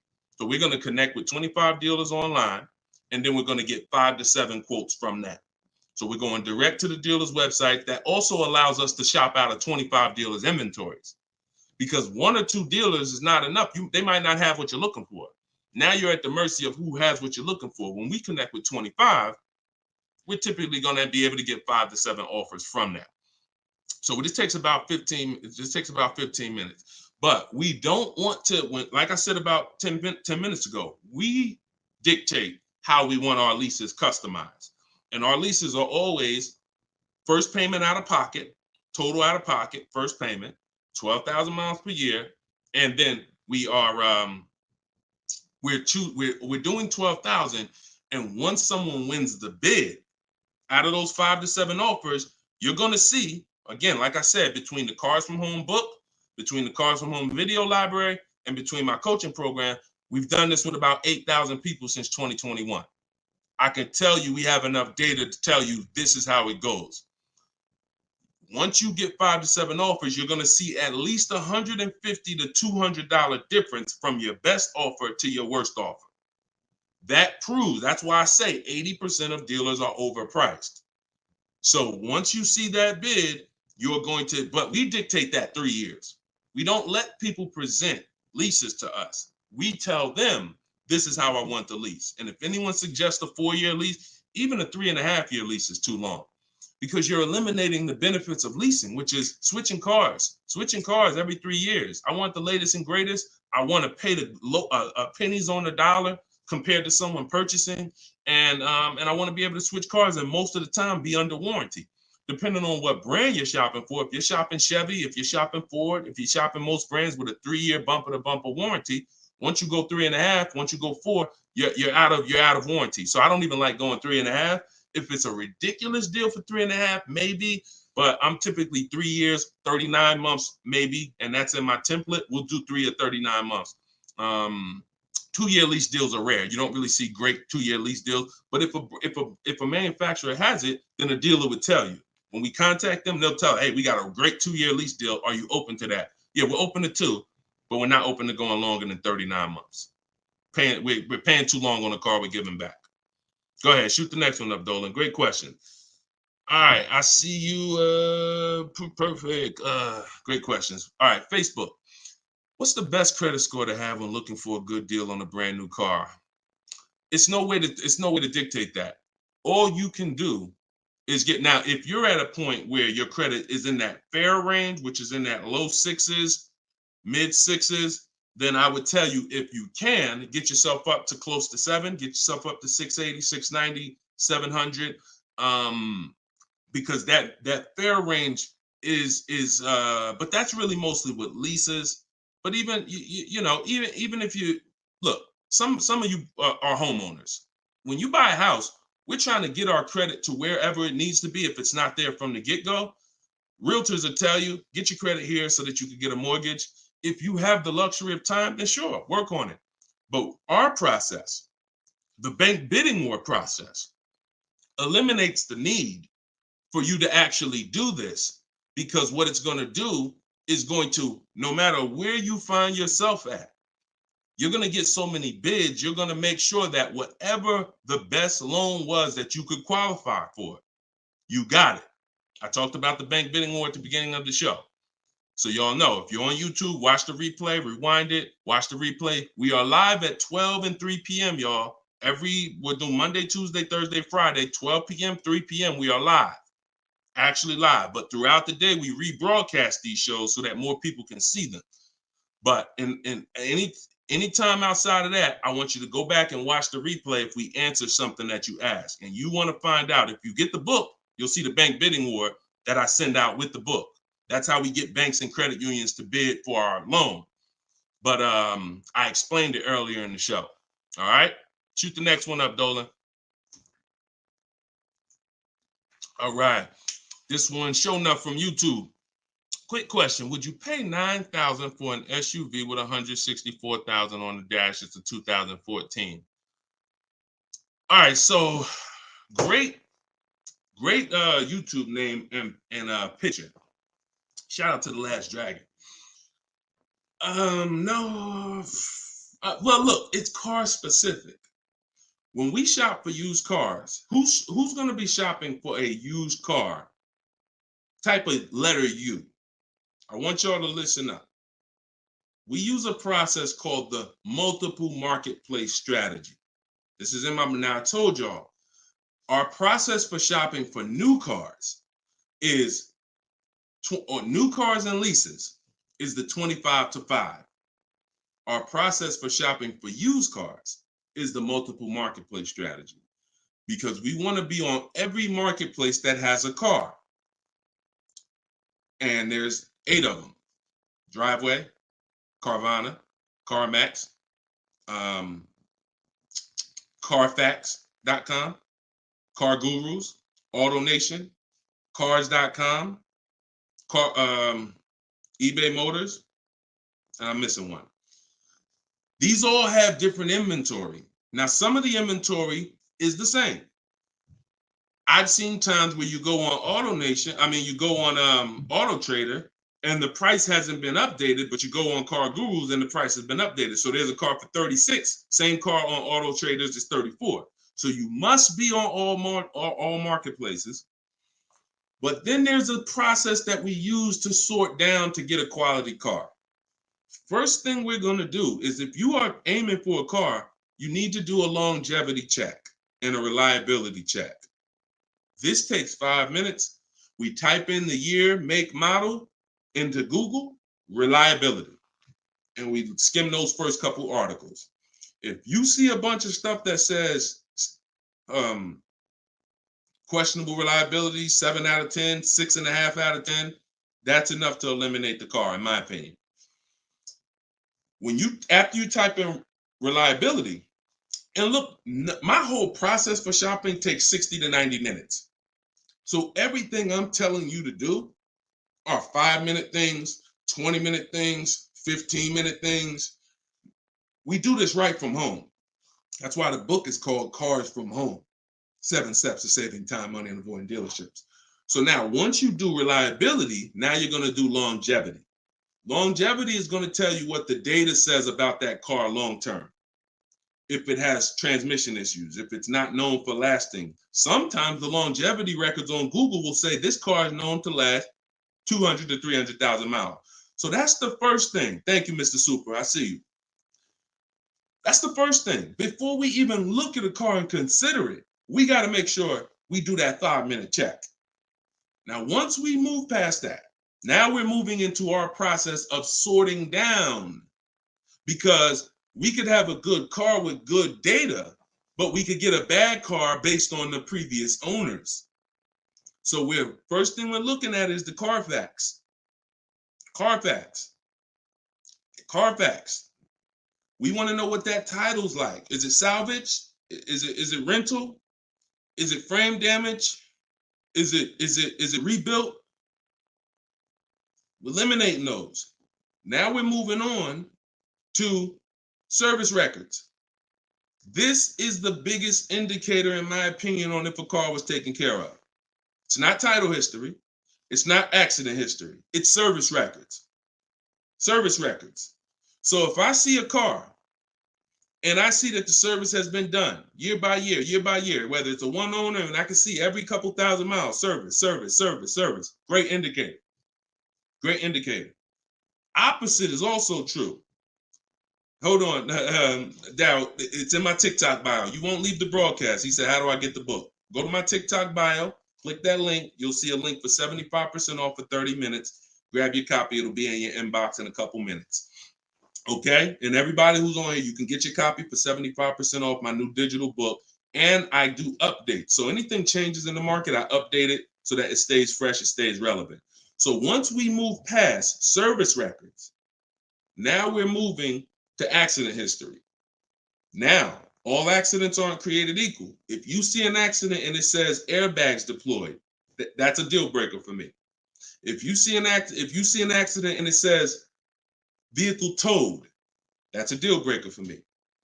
If you see an accident and it says vehicle drivable, minor accident, that's not a deal breaker for me. Depending on, I'll put it in my top 5. Doesn't mean it's going to be the one that wins, but I will put it in my top 5, top 7. So these are the things that you're looking for when you actually are shopping, trying to make sure the car is good. It's not just the year. It's not just the price. Forget about that. That comes later. It's not the mileage. Those things come first to dictate, is this a good car? Car could have 60,000 miles on it. If it has bad title history, bad accident history, no service records, it's a trouble car. So that's the system. As I said, everything I want you to do from now on is shop with a system. So you are not winging it anymore. You follow those systems. Again, there's no guarantees. But if you have a strategy and you're like, okay, I'm taking the steps to do my best to make sure that whatever I put my money in, I've done the due diligence, 9 times out of 10, you're going to win. versus just winging it? Okay, great question. Great question. Shoot the next one up, Dolan. Oh, by the way, I teach a strategy where you might not know. I'm getting ready to give y'all some game. The whole show is game, but I'm gonna get ready to give y'all one of my secret strategies. It's in my book. I got a lot of stuff in my book. A lot of stuff. But a lot of you don't know when you're on these marketplaces. Keep that question ready. We're gonna go to that next one in 2 seconds. That Carfax, many dealers have agreements with Carfax. So when you're on these marketplaces, you might see Carfax, they'll try to sell you a Carfax. What we do is we bypass we'll go to the dealer's website and we'll see if they have a free Carfax there. Because if that dealer has an agreement with Carfax, that means every car in their inventory, they'll be able to get a Carfax on the dealer's website. I told you, we use Carfax because Carfax is the only one right now that shows service records. The other auto check does not show service records. And I will not buy a car, and I would not suggest you ever buy a car without seeing service records. All right? That's what we do. Go ahead, shoot the next one up, Dolan. What does residual amount mean? Well, that's the amount that okay, so let's say when you lease, there's a percentage you pay for, and there's a back-end percentage. The back-end percentage is what they want the car back for, and they're going to sell it and, make money. Now, we'll see if we can sell it. We always see if we can sell a lease, if we can make money. We do an equity assessment at the end, but the residual amount, let's just say the car is broken into 2 halves. 40% is what you're going to pay for, and you're going to pay interest on that 40%. And then the 60% is what's left, and that goes back. That's what happens when the dealer comes back. That's when you give it back to the bank, not the dealership. That doesn't matter to us. We do not shop based on residual values, money factors. We do not shop based on that. We get bids because we can't control that.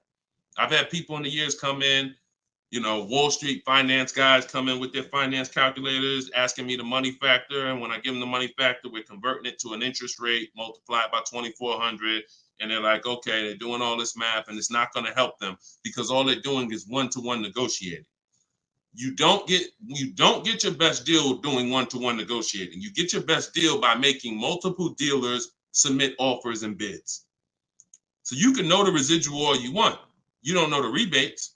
What if there's no rebates? You don't know that. You don't know you don't know if I'm an 80% dealer and I'm not going to discount, or I'm going to mark my car price up $2,000 and then take off that $2,000 and make you think you won. But all I did was take off the $2,000 that I was overcharging anyway. So you don't know who you're dealing with. That's why one-to-one never works. Sitting at home and getting bids from at least 5 dealers. My way is the 25 to 5. We're going to connect with 25 dealers online on their website, send them my template. You can send them an email, letting them know what you want. In my book, I have links to my templates and my video library. You're using all my stuff and you're not talking. We connect with 25 and we're looking to get 5 to 7 offers. That's the only thing we can control. We can't control the residual amount. We can't control the money factor. We don't shop like that. It's not going to help you. In fact, it'll slow you down and it'll hurt you because you're overanalyzing things that don't even matter. And trust me, I love numbers. I love numbers. I was in calculus in 11th grade, so I can do this stuff in my daggone sleep. But what I don't want is to teach you to do that because I don't do that. It doesn't take that. None of these people that you see, look, when you see Eddie, matter of fact, he bought, hold on. When you see, look, let me show you Benita. Benita in the middle of the pandemic. The reason why I always show Benita is because in the middle of the pandemic, she got a Kia Telluride when people were paying $5-10 grand over sticker form. Kia Telluride, $600 a month, 36 months. She drove out. It's like a $46,000 vehicle. People were paying $800 a month. Some of you may know somebody who's leasing a Kia Telluride that they got during the pandemic. If they didn't put money down, they're paying $800 a month, $700 something a month, minimum. Now, one thing people will never tell you, though, is the money they put down. So don't even ask them because, people tell you, oh, I'm paying $600 a month myself. They'll never tell you they put $4,000 down, though. Never. So, but yeah, when you are shopping like this, you're getting bids. She doesn't know what the deal is going to be until she shops. And when she shops, she doesn't care about the residual value. It doesn't matter to her the money factor. None of that stuff matters. The only thing that matters is let me get my bids and see who's going to win the bid. That's it. That's it. Go ahead. Shoot the next one up, Dolan. Let me put that banner back up. For all of you who just jumped on, this entire show is sponsored by my new digital book. It's called Cars from Home. 7 Steps to Saving Time, Money, and Avoiding Dealerships. I'm the author of that book. I'm also the creator of the Cars from Home video library and the Cars from Home coaching program. You can get your book for 75% off in my TikTok bio, in my Instagram bio. It's normally $97, but you can get your copy for 75% off by going to my bios and getting it, or you can scan the QR code or go to deshonsbook.com. 75% off for 30 minutes. All right? So get your copy. Everything I teach is in there, and you can reference it for life.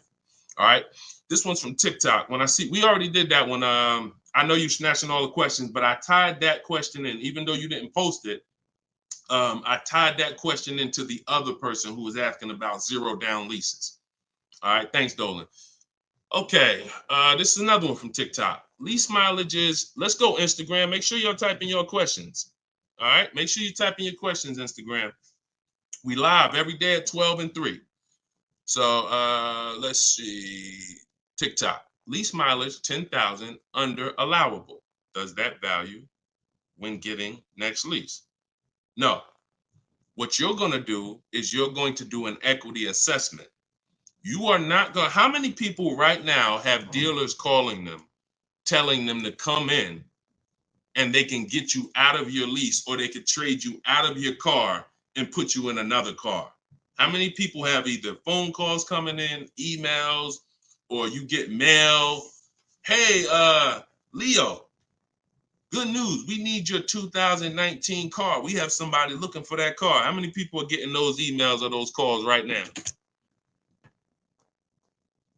When you get those emails, look, all of them, look, look, I do every day, Matthew said. Look, so when you get those calls, what they're doing is we have automatic algorithms, like automatic technology that generates these lists for us.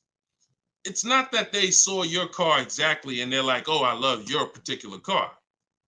So what you got to know is, what's the goal? The goal is to get you to come in and get you to have them be your first offer on your vehicle. Now, we never want a dealer to be our first offer. Hold on, Tiffany. We never want a dealer to be our first offer.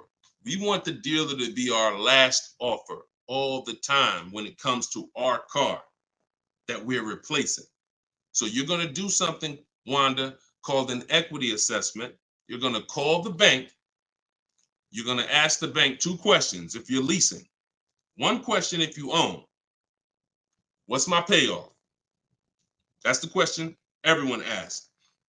If you're leasing, you're going to ask the second question. Do I have a third-party restriction? If they say no, then you need to write that down. If they say yes, you need to account for this. Once you hang up that phone call, you're going to do this equity assessment, which is going on the 6 websites I mentioned earlier: CarMax, Driveway, Carvana, Kelly's Blue Book Instant Cash Offer,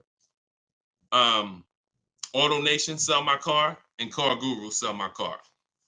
Every one of those sites, if they ask you, if you have a loan, if you are leasing, when they ask you, is the car owned, finance, leased, you're going to put owned. Don't put lease, because it triggers something in their website.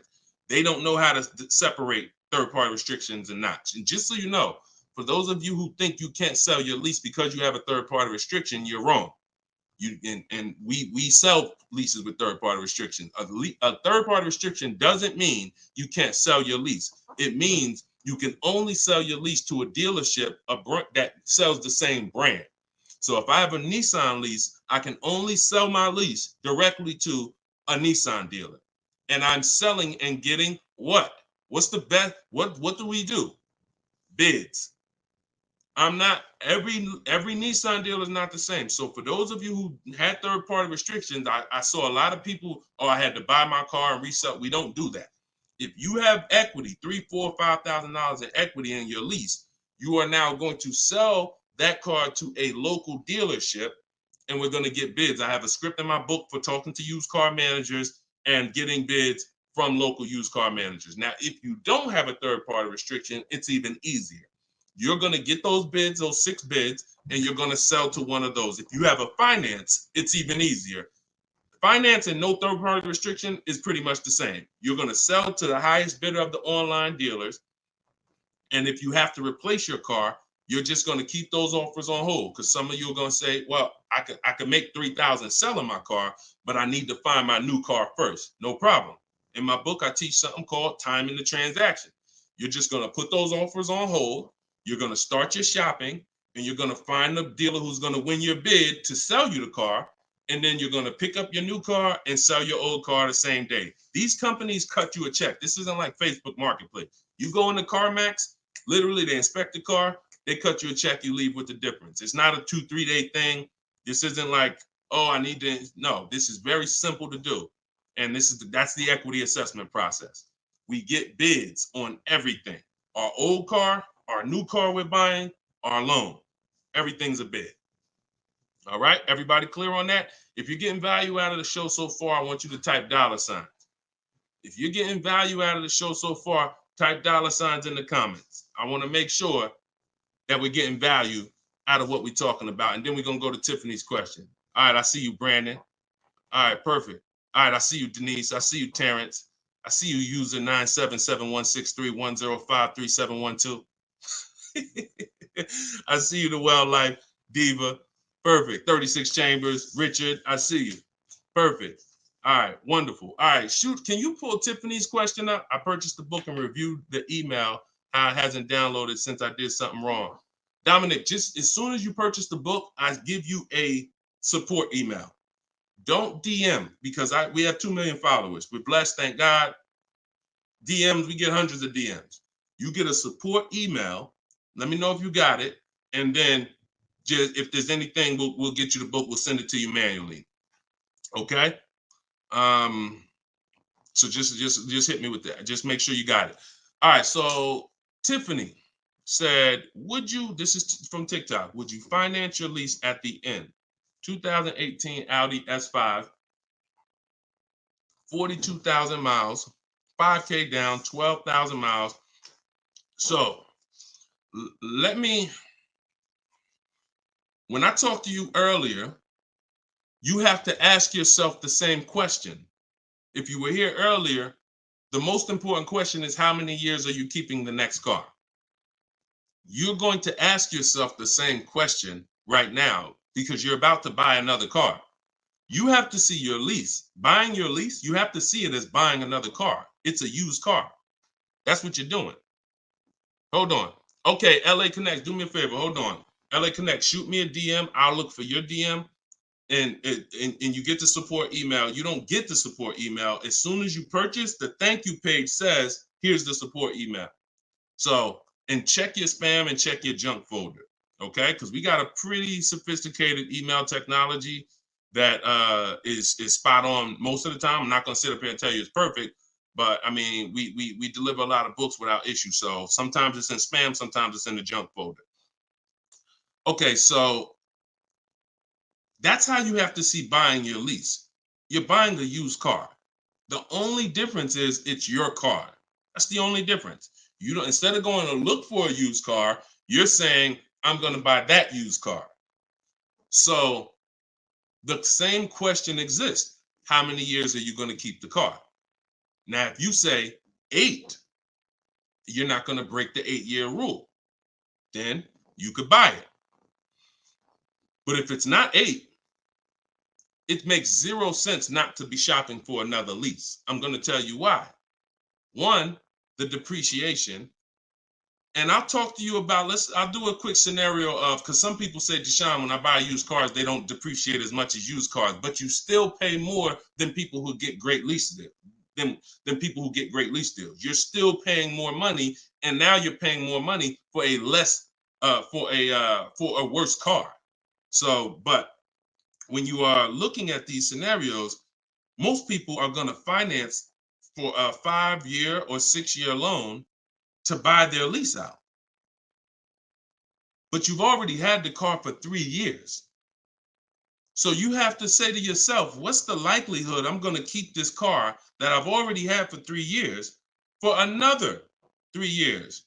Tiffany, if you didn't get if the new lease payment, if that's not the best offer out of 5 dealers, then that doesn't matter to me, because we don't care about what one dealer says, especially a dealer who's going to try to see you. Some of you are too loyal to these dealers, and you got to stop. I'm not loyal to any dealer. No one who listens to me is loyal to any dealer. We are done with being friends with dealers. We don't need to go to a barbecue with our car salesman. We don't need to do that anymore, because we need to make car salespeople compete and different dealers compete. Tons of people will walk in, get one quote from an old dealer or a dealer that sold them 2 cars, and that quote is $900 a month, and they're like, oh, I guess that's what the car costs. Not realizing, no, that's what the car costs from that dealer. That's what it costs from that dealer. Your competition is going to be $1,000 a month, $1,050 a month, $850 a month, $790 a month.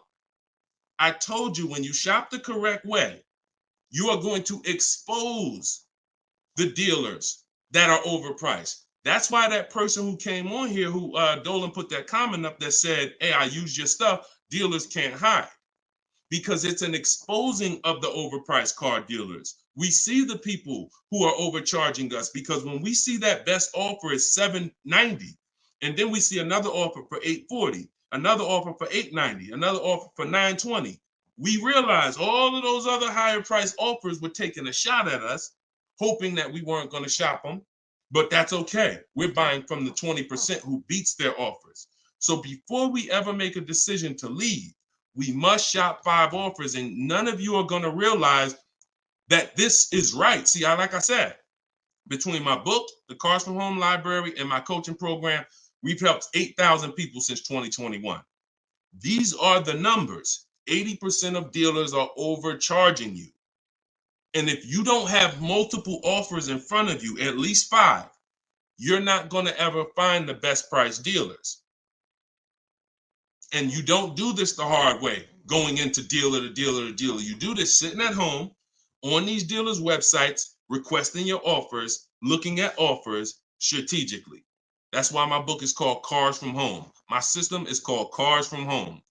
We spend time here. We're not in a dealership for more than 30 minutes. Okay, so getting back to your question about buying your lease, I'm not buying a used car. I'm not switching my strategy. The philosophy of going from a lease to a purchase is a total strategy shift. That means I'm going from a short-term person who doesn't like maintenance, who doesn't want to put more long-term, who doesn't want to keep a car long-term. I want to be under warranty most of the time. I want to drive cars for pennies on the dollar, compared to people who buy. Now I'm switching that to become a long-term person, because there's a different set of values when you're buying cars for 8 to 10 years to 12 years. That means I'm going to pay off my car. I'm going to get to the point where it's not depreciating a lot anymore. I don't care about having the latest and greatest. Once my car is paid off, I just got a car that's 7, 8 years, 9 years old, but I'm going to keep it in my family for a long time, and I'm going to win that way. I'm going to win by having that car 10 years. The longer I keep it, the less I paid for it. If I keep a car 15 years, the less I paid for it. I keep it 12 years, the less I paid for it. So it's 2 sides of the spectrum. That's why when you buy your lease, you're going from one mindset to an entirely different mindset of buying a used car. So the best thing to do is just learn how to shop the way I'm teaching you to shop, so that you can get great lease deals. They are out here. I showed you Bonita. Bonita got a great lease deal middle of the pandemic. Middle of the pandemic, when there was blood in the street, people coming out of car dealerships with axes in their head. That's how much they overpaid. That's how much they overcharged. They got 10,000 over sticker, 8,000 over sticker. Bonita's taking deals down. We've been doing this, but the only way you're going to get great deals is to stop shopping the way they want you to shop, and start shopping the way you should shop, which is being in control, making people bid for your business. And you're going to get entirely different results. You're going to realize, dang, these dealers been overcharging me. That's perfect. That's perfect. All right, go ahead, Dolan. Shoot the next one up. We got a couple more minutes. Try to get through as many as possible. All right, this one's from Instagram. I'm reaching out to dealers. Point. I'm ready to compare price. I don't know what to say. You don't talk. If you're doing it my way, you should be on their email. Now, if you're doing it the manual way, which I'm not even going to teach anymore, I used to say on some of the older broadcasts, I would say call, talk to a sales manager. But I want to do it by email. We go to a dealer's website, we use the contact tab, we tell them what we want, and then we're having conversations from there. Now we do that. We do that with 25 dealers. We always get a separate email. These are the little things that we must do to make our in my book, in everything I teach, it's for a reason. We get a separate email, we get a Google Voice phone number, because we're not talking to people. If we're talking to anybody, we're talking to sales managers. We are not talking to salespeople unless we're setting up a test drive. And even that, there's a way we do it. We want to talk to the most experienced salesperson. We want to talk to the person who has a great history, who everybody loves. We want to talk to the person, because the wrong salesperson won't even have the car ready for you when you get there to test drive. New salesperson just started, he over there, thinking about how he'll just, so we got to even act for the right salesperson to set up a test drive. But we're not talking. See, when you're not talking, you can stay out of emotion. Even the first time you use my stuff and you start using my scripts and my templates, you're still going to be a little emotional, unless you're just, some of you have a very like stoic personality. Some of you have a very, whether it's military or whether it's just your natural personality, you don't get emotionally involved. This is what you need to be. And some of you who are emotional, you're going to see there's no reason for me to be emotional anymore using this. I'm at home, I'm in control, I'm making people bid, and I'm not talking to people where they can get me emotional and I can say something that's going to hurt me or cost me money. So we are doing all of this online through their website, letting them know what we want, requesting our offers. And like I said, we do something called the 25 to 5 strategy, where we're connecting with 25 dealers online to get 5 quotes. That's how we shop for new cars and leases. Not used cars, new cars and leases.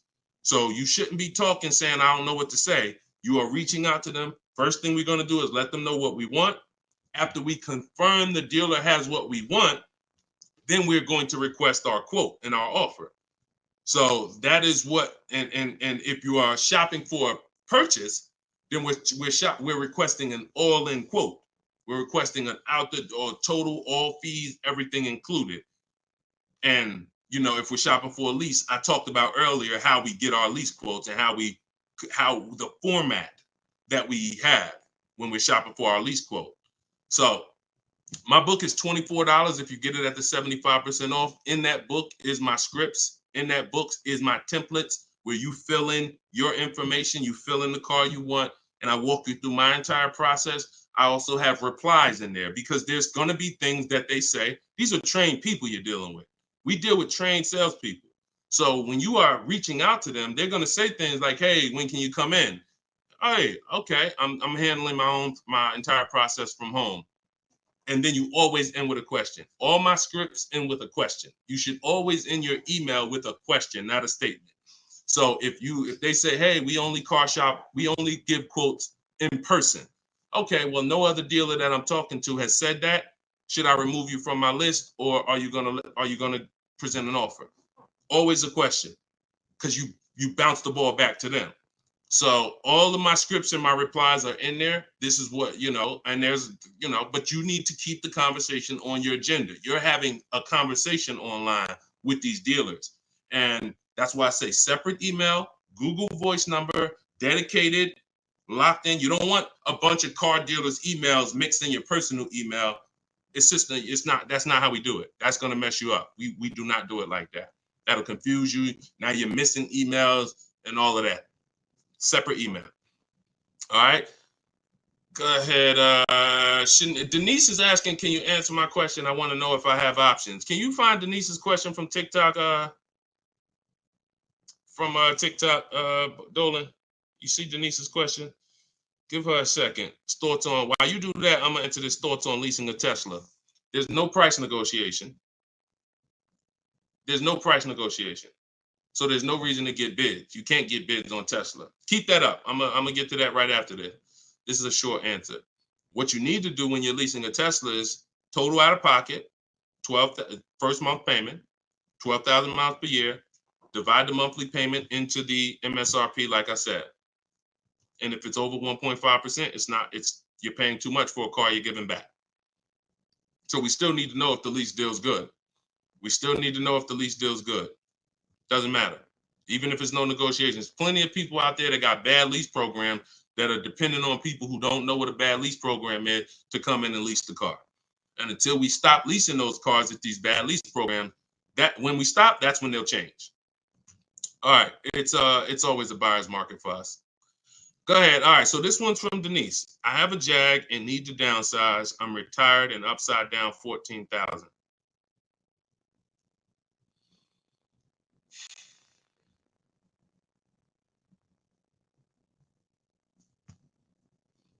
See, here's the bad part about negative equity. The damage is done. I wish I was the person who could, give back. A lot of what I'm talking to y'all about is I'm shouting from the hills and warning you. It's up to you to take the warning. But in this particular case, with negative equity, the damage is done.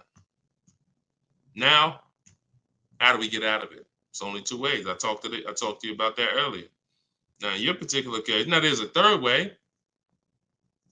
It involves the car. If the car is totaled or stolen and you don't recover it and you have gap insurance, then the car is. So I can't say there's not another way, but we can't plan on that. That's insurance fraud. So in the case of what's legal and ethical, you can only sell the car or trade into or replace it with another car. And in the case of negative equity, if you can't sell the car, pay the difference, go to YouTube. After this, I spent probably 8 to 10 minutes talking about how to get out of negative equity. There's 3 ways. 2 of them lead to a new car, 1 of them doesn't. If you can't use one of the 2 ways, which is paying the difference between what you owe and the highest bidder, then you have to transfer that to another car, in which case you have $14,000. What's your car payment? How much is your car payment?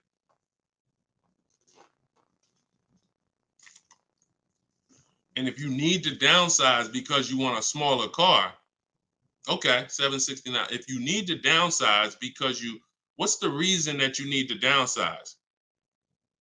Is you need a lower payment or you just need a smaller car? Lower payment or smaller car?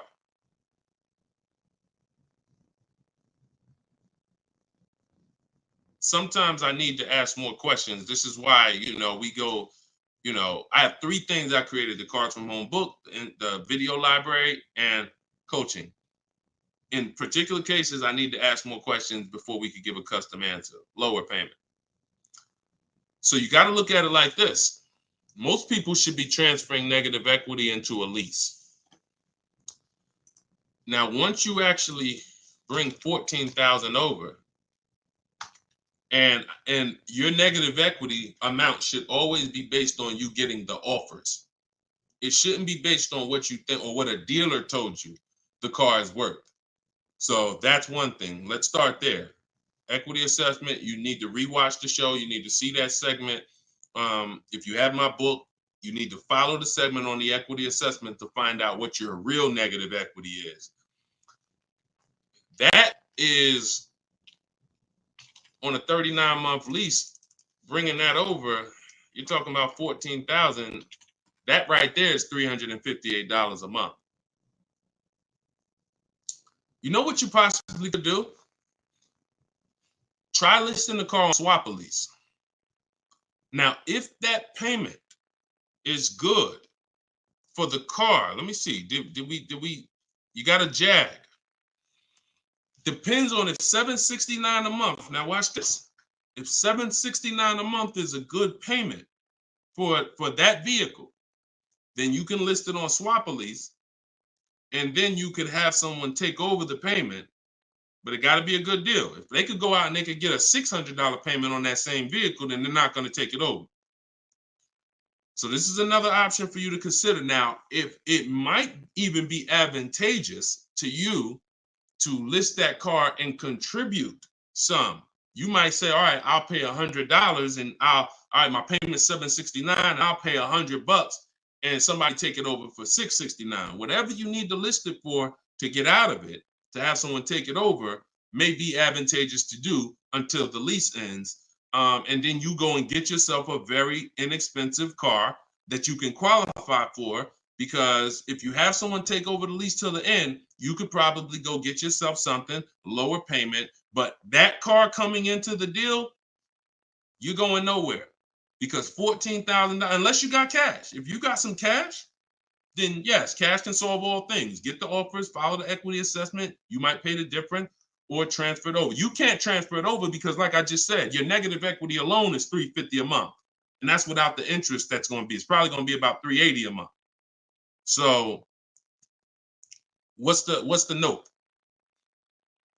Yeah, so that's what you should consider.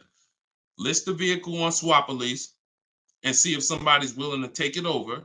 And if nobody's, okay, no problem. That's what you do. That's what you don't have that kind of money to contribute. 14K is a lot to be able to contribute. So so what you should do is do that. If you could get somebody, if no one takes it over for $769, then offer to contribute some money towards the deal every month. Now, if you, no matter what, and then what you're going to do is you're going to go in and probably, you're going to ask yourself the most important question for your replacement car. If you're not keeping 8 years, you should be looking to lease the next car and get yourself an inexpensive lease. If you are keeping it more than 8 years, then you can buy. But you're just going to use the same process. But you got to get rid of that car first. And I think with your scenario, that might be the best way to do it. All right. Good question, though. It's good question. Keep us posted. And, that's what we do. Look, we are live at 12 and 3 o'clock p.m. Eastern time, Monday, Tuesday, Thursday, Friday, which means we'll be back in a few for the next segment today. You can come back. We got a lot of questions. We're not always able to get to them, but you can tell your friend. I haven't really announced it because I didn't know when I was going to be live, but now we'll get to the point where we can let you know 12 p.m. Eastern time, 3 p.m. Eastern time. We're live, but we rebroadcast these shows all throughout the day, because people do get a lot of value out of the rebroadcast. But if you want to meet us live, Monday, Tuesday, Thursday, Friday, 12 p.m.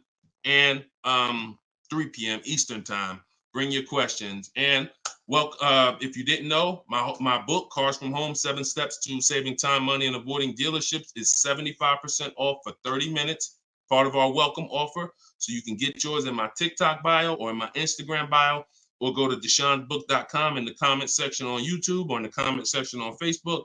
Or if you're watching us on TV, you can scan that QR code. But that's what we do here, y'all. We peel back the onion. We make sure you know how to shop strategically. And I want you writing me with deals. I don't want you writing me, showing me your car. Everyone's doing that. Hey, got the new G-Wagon. Got the new BMW. Oh, your boy upgraded. Never talk about what we paid for it, though. I want you writing me saying, Deshone, look at the deal I got. This was the best offer. I made dealer's bid. This was the best used car within 100 miles. I'm driving an hour to go pick it up. When you're driving 45 minutes, an hour to go get your deal, that's when you really know you won. It's not always going to be that way. Sometimes local dealers will win the bid, but sometimes you're driving 45 minutes and you're driving 45 minutes because he's saving you $3,000. So that's what Cars from Home is about. That's what my book is about. You can get your copy instantly, 75% off for 30 minutes. And I'll see y'all on the next show. God bless.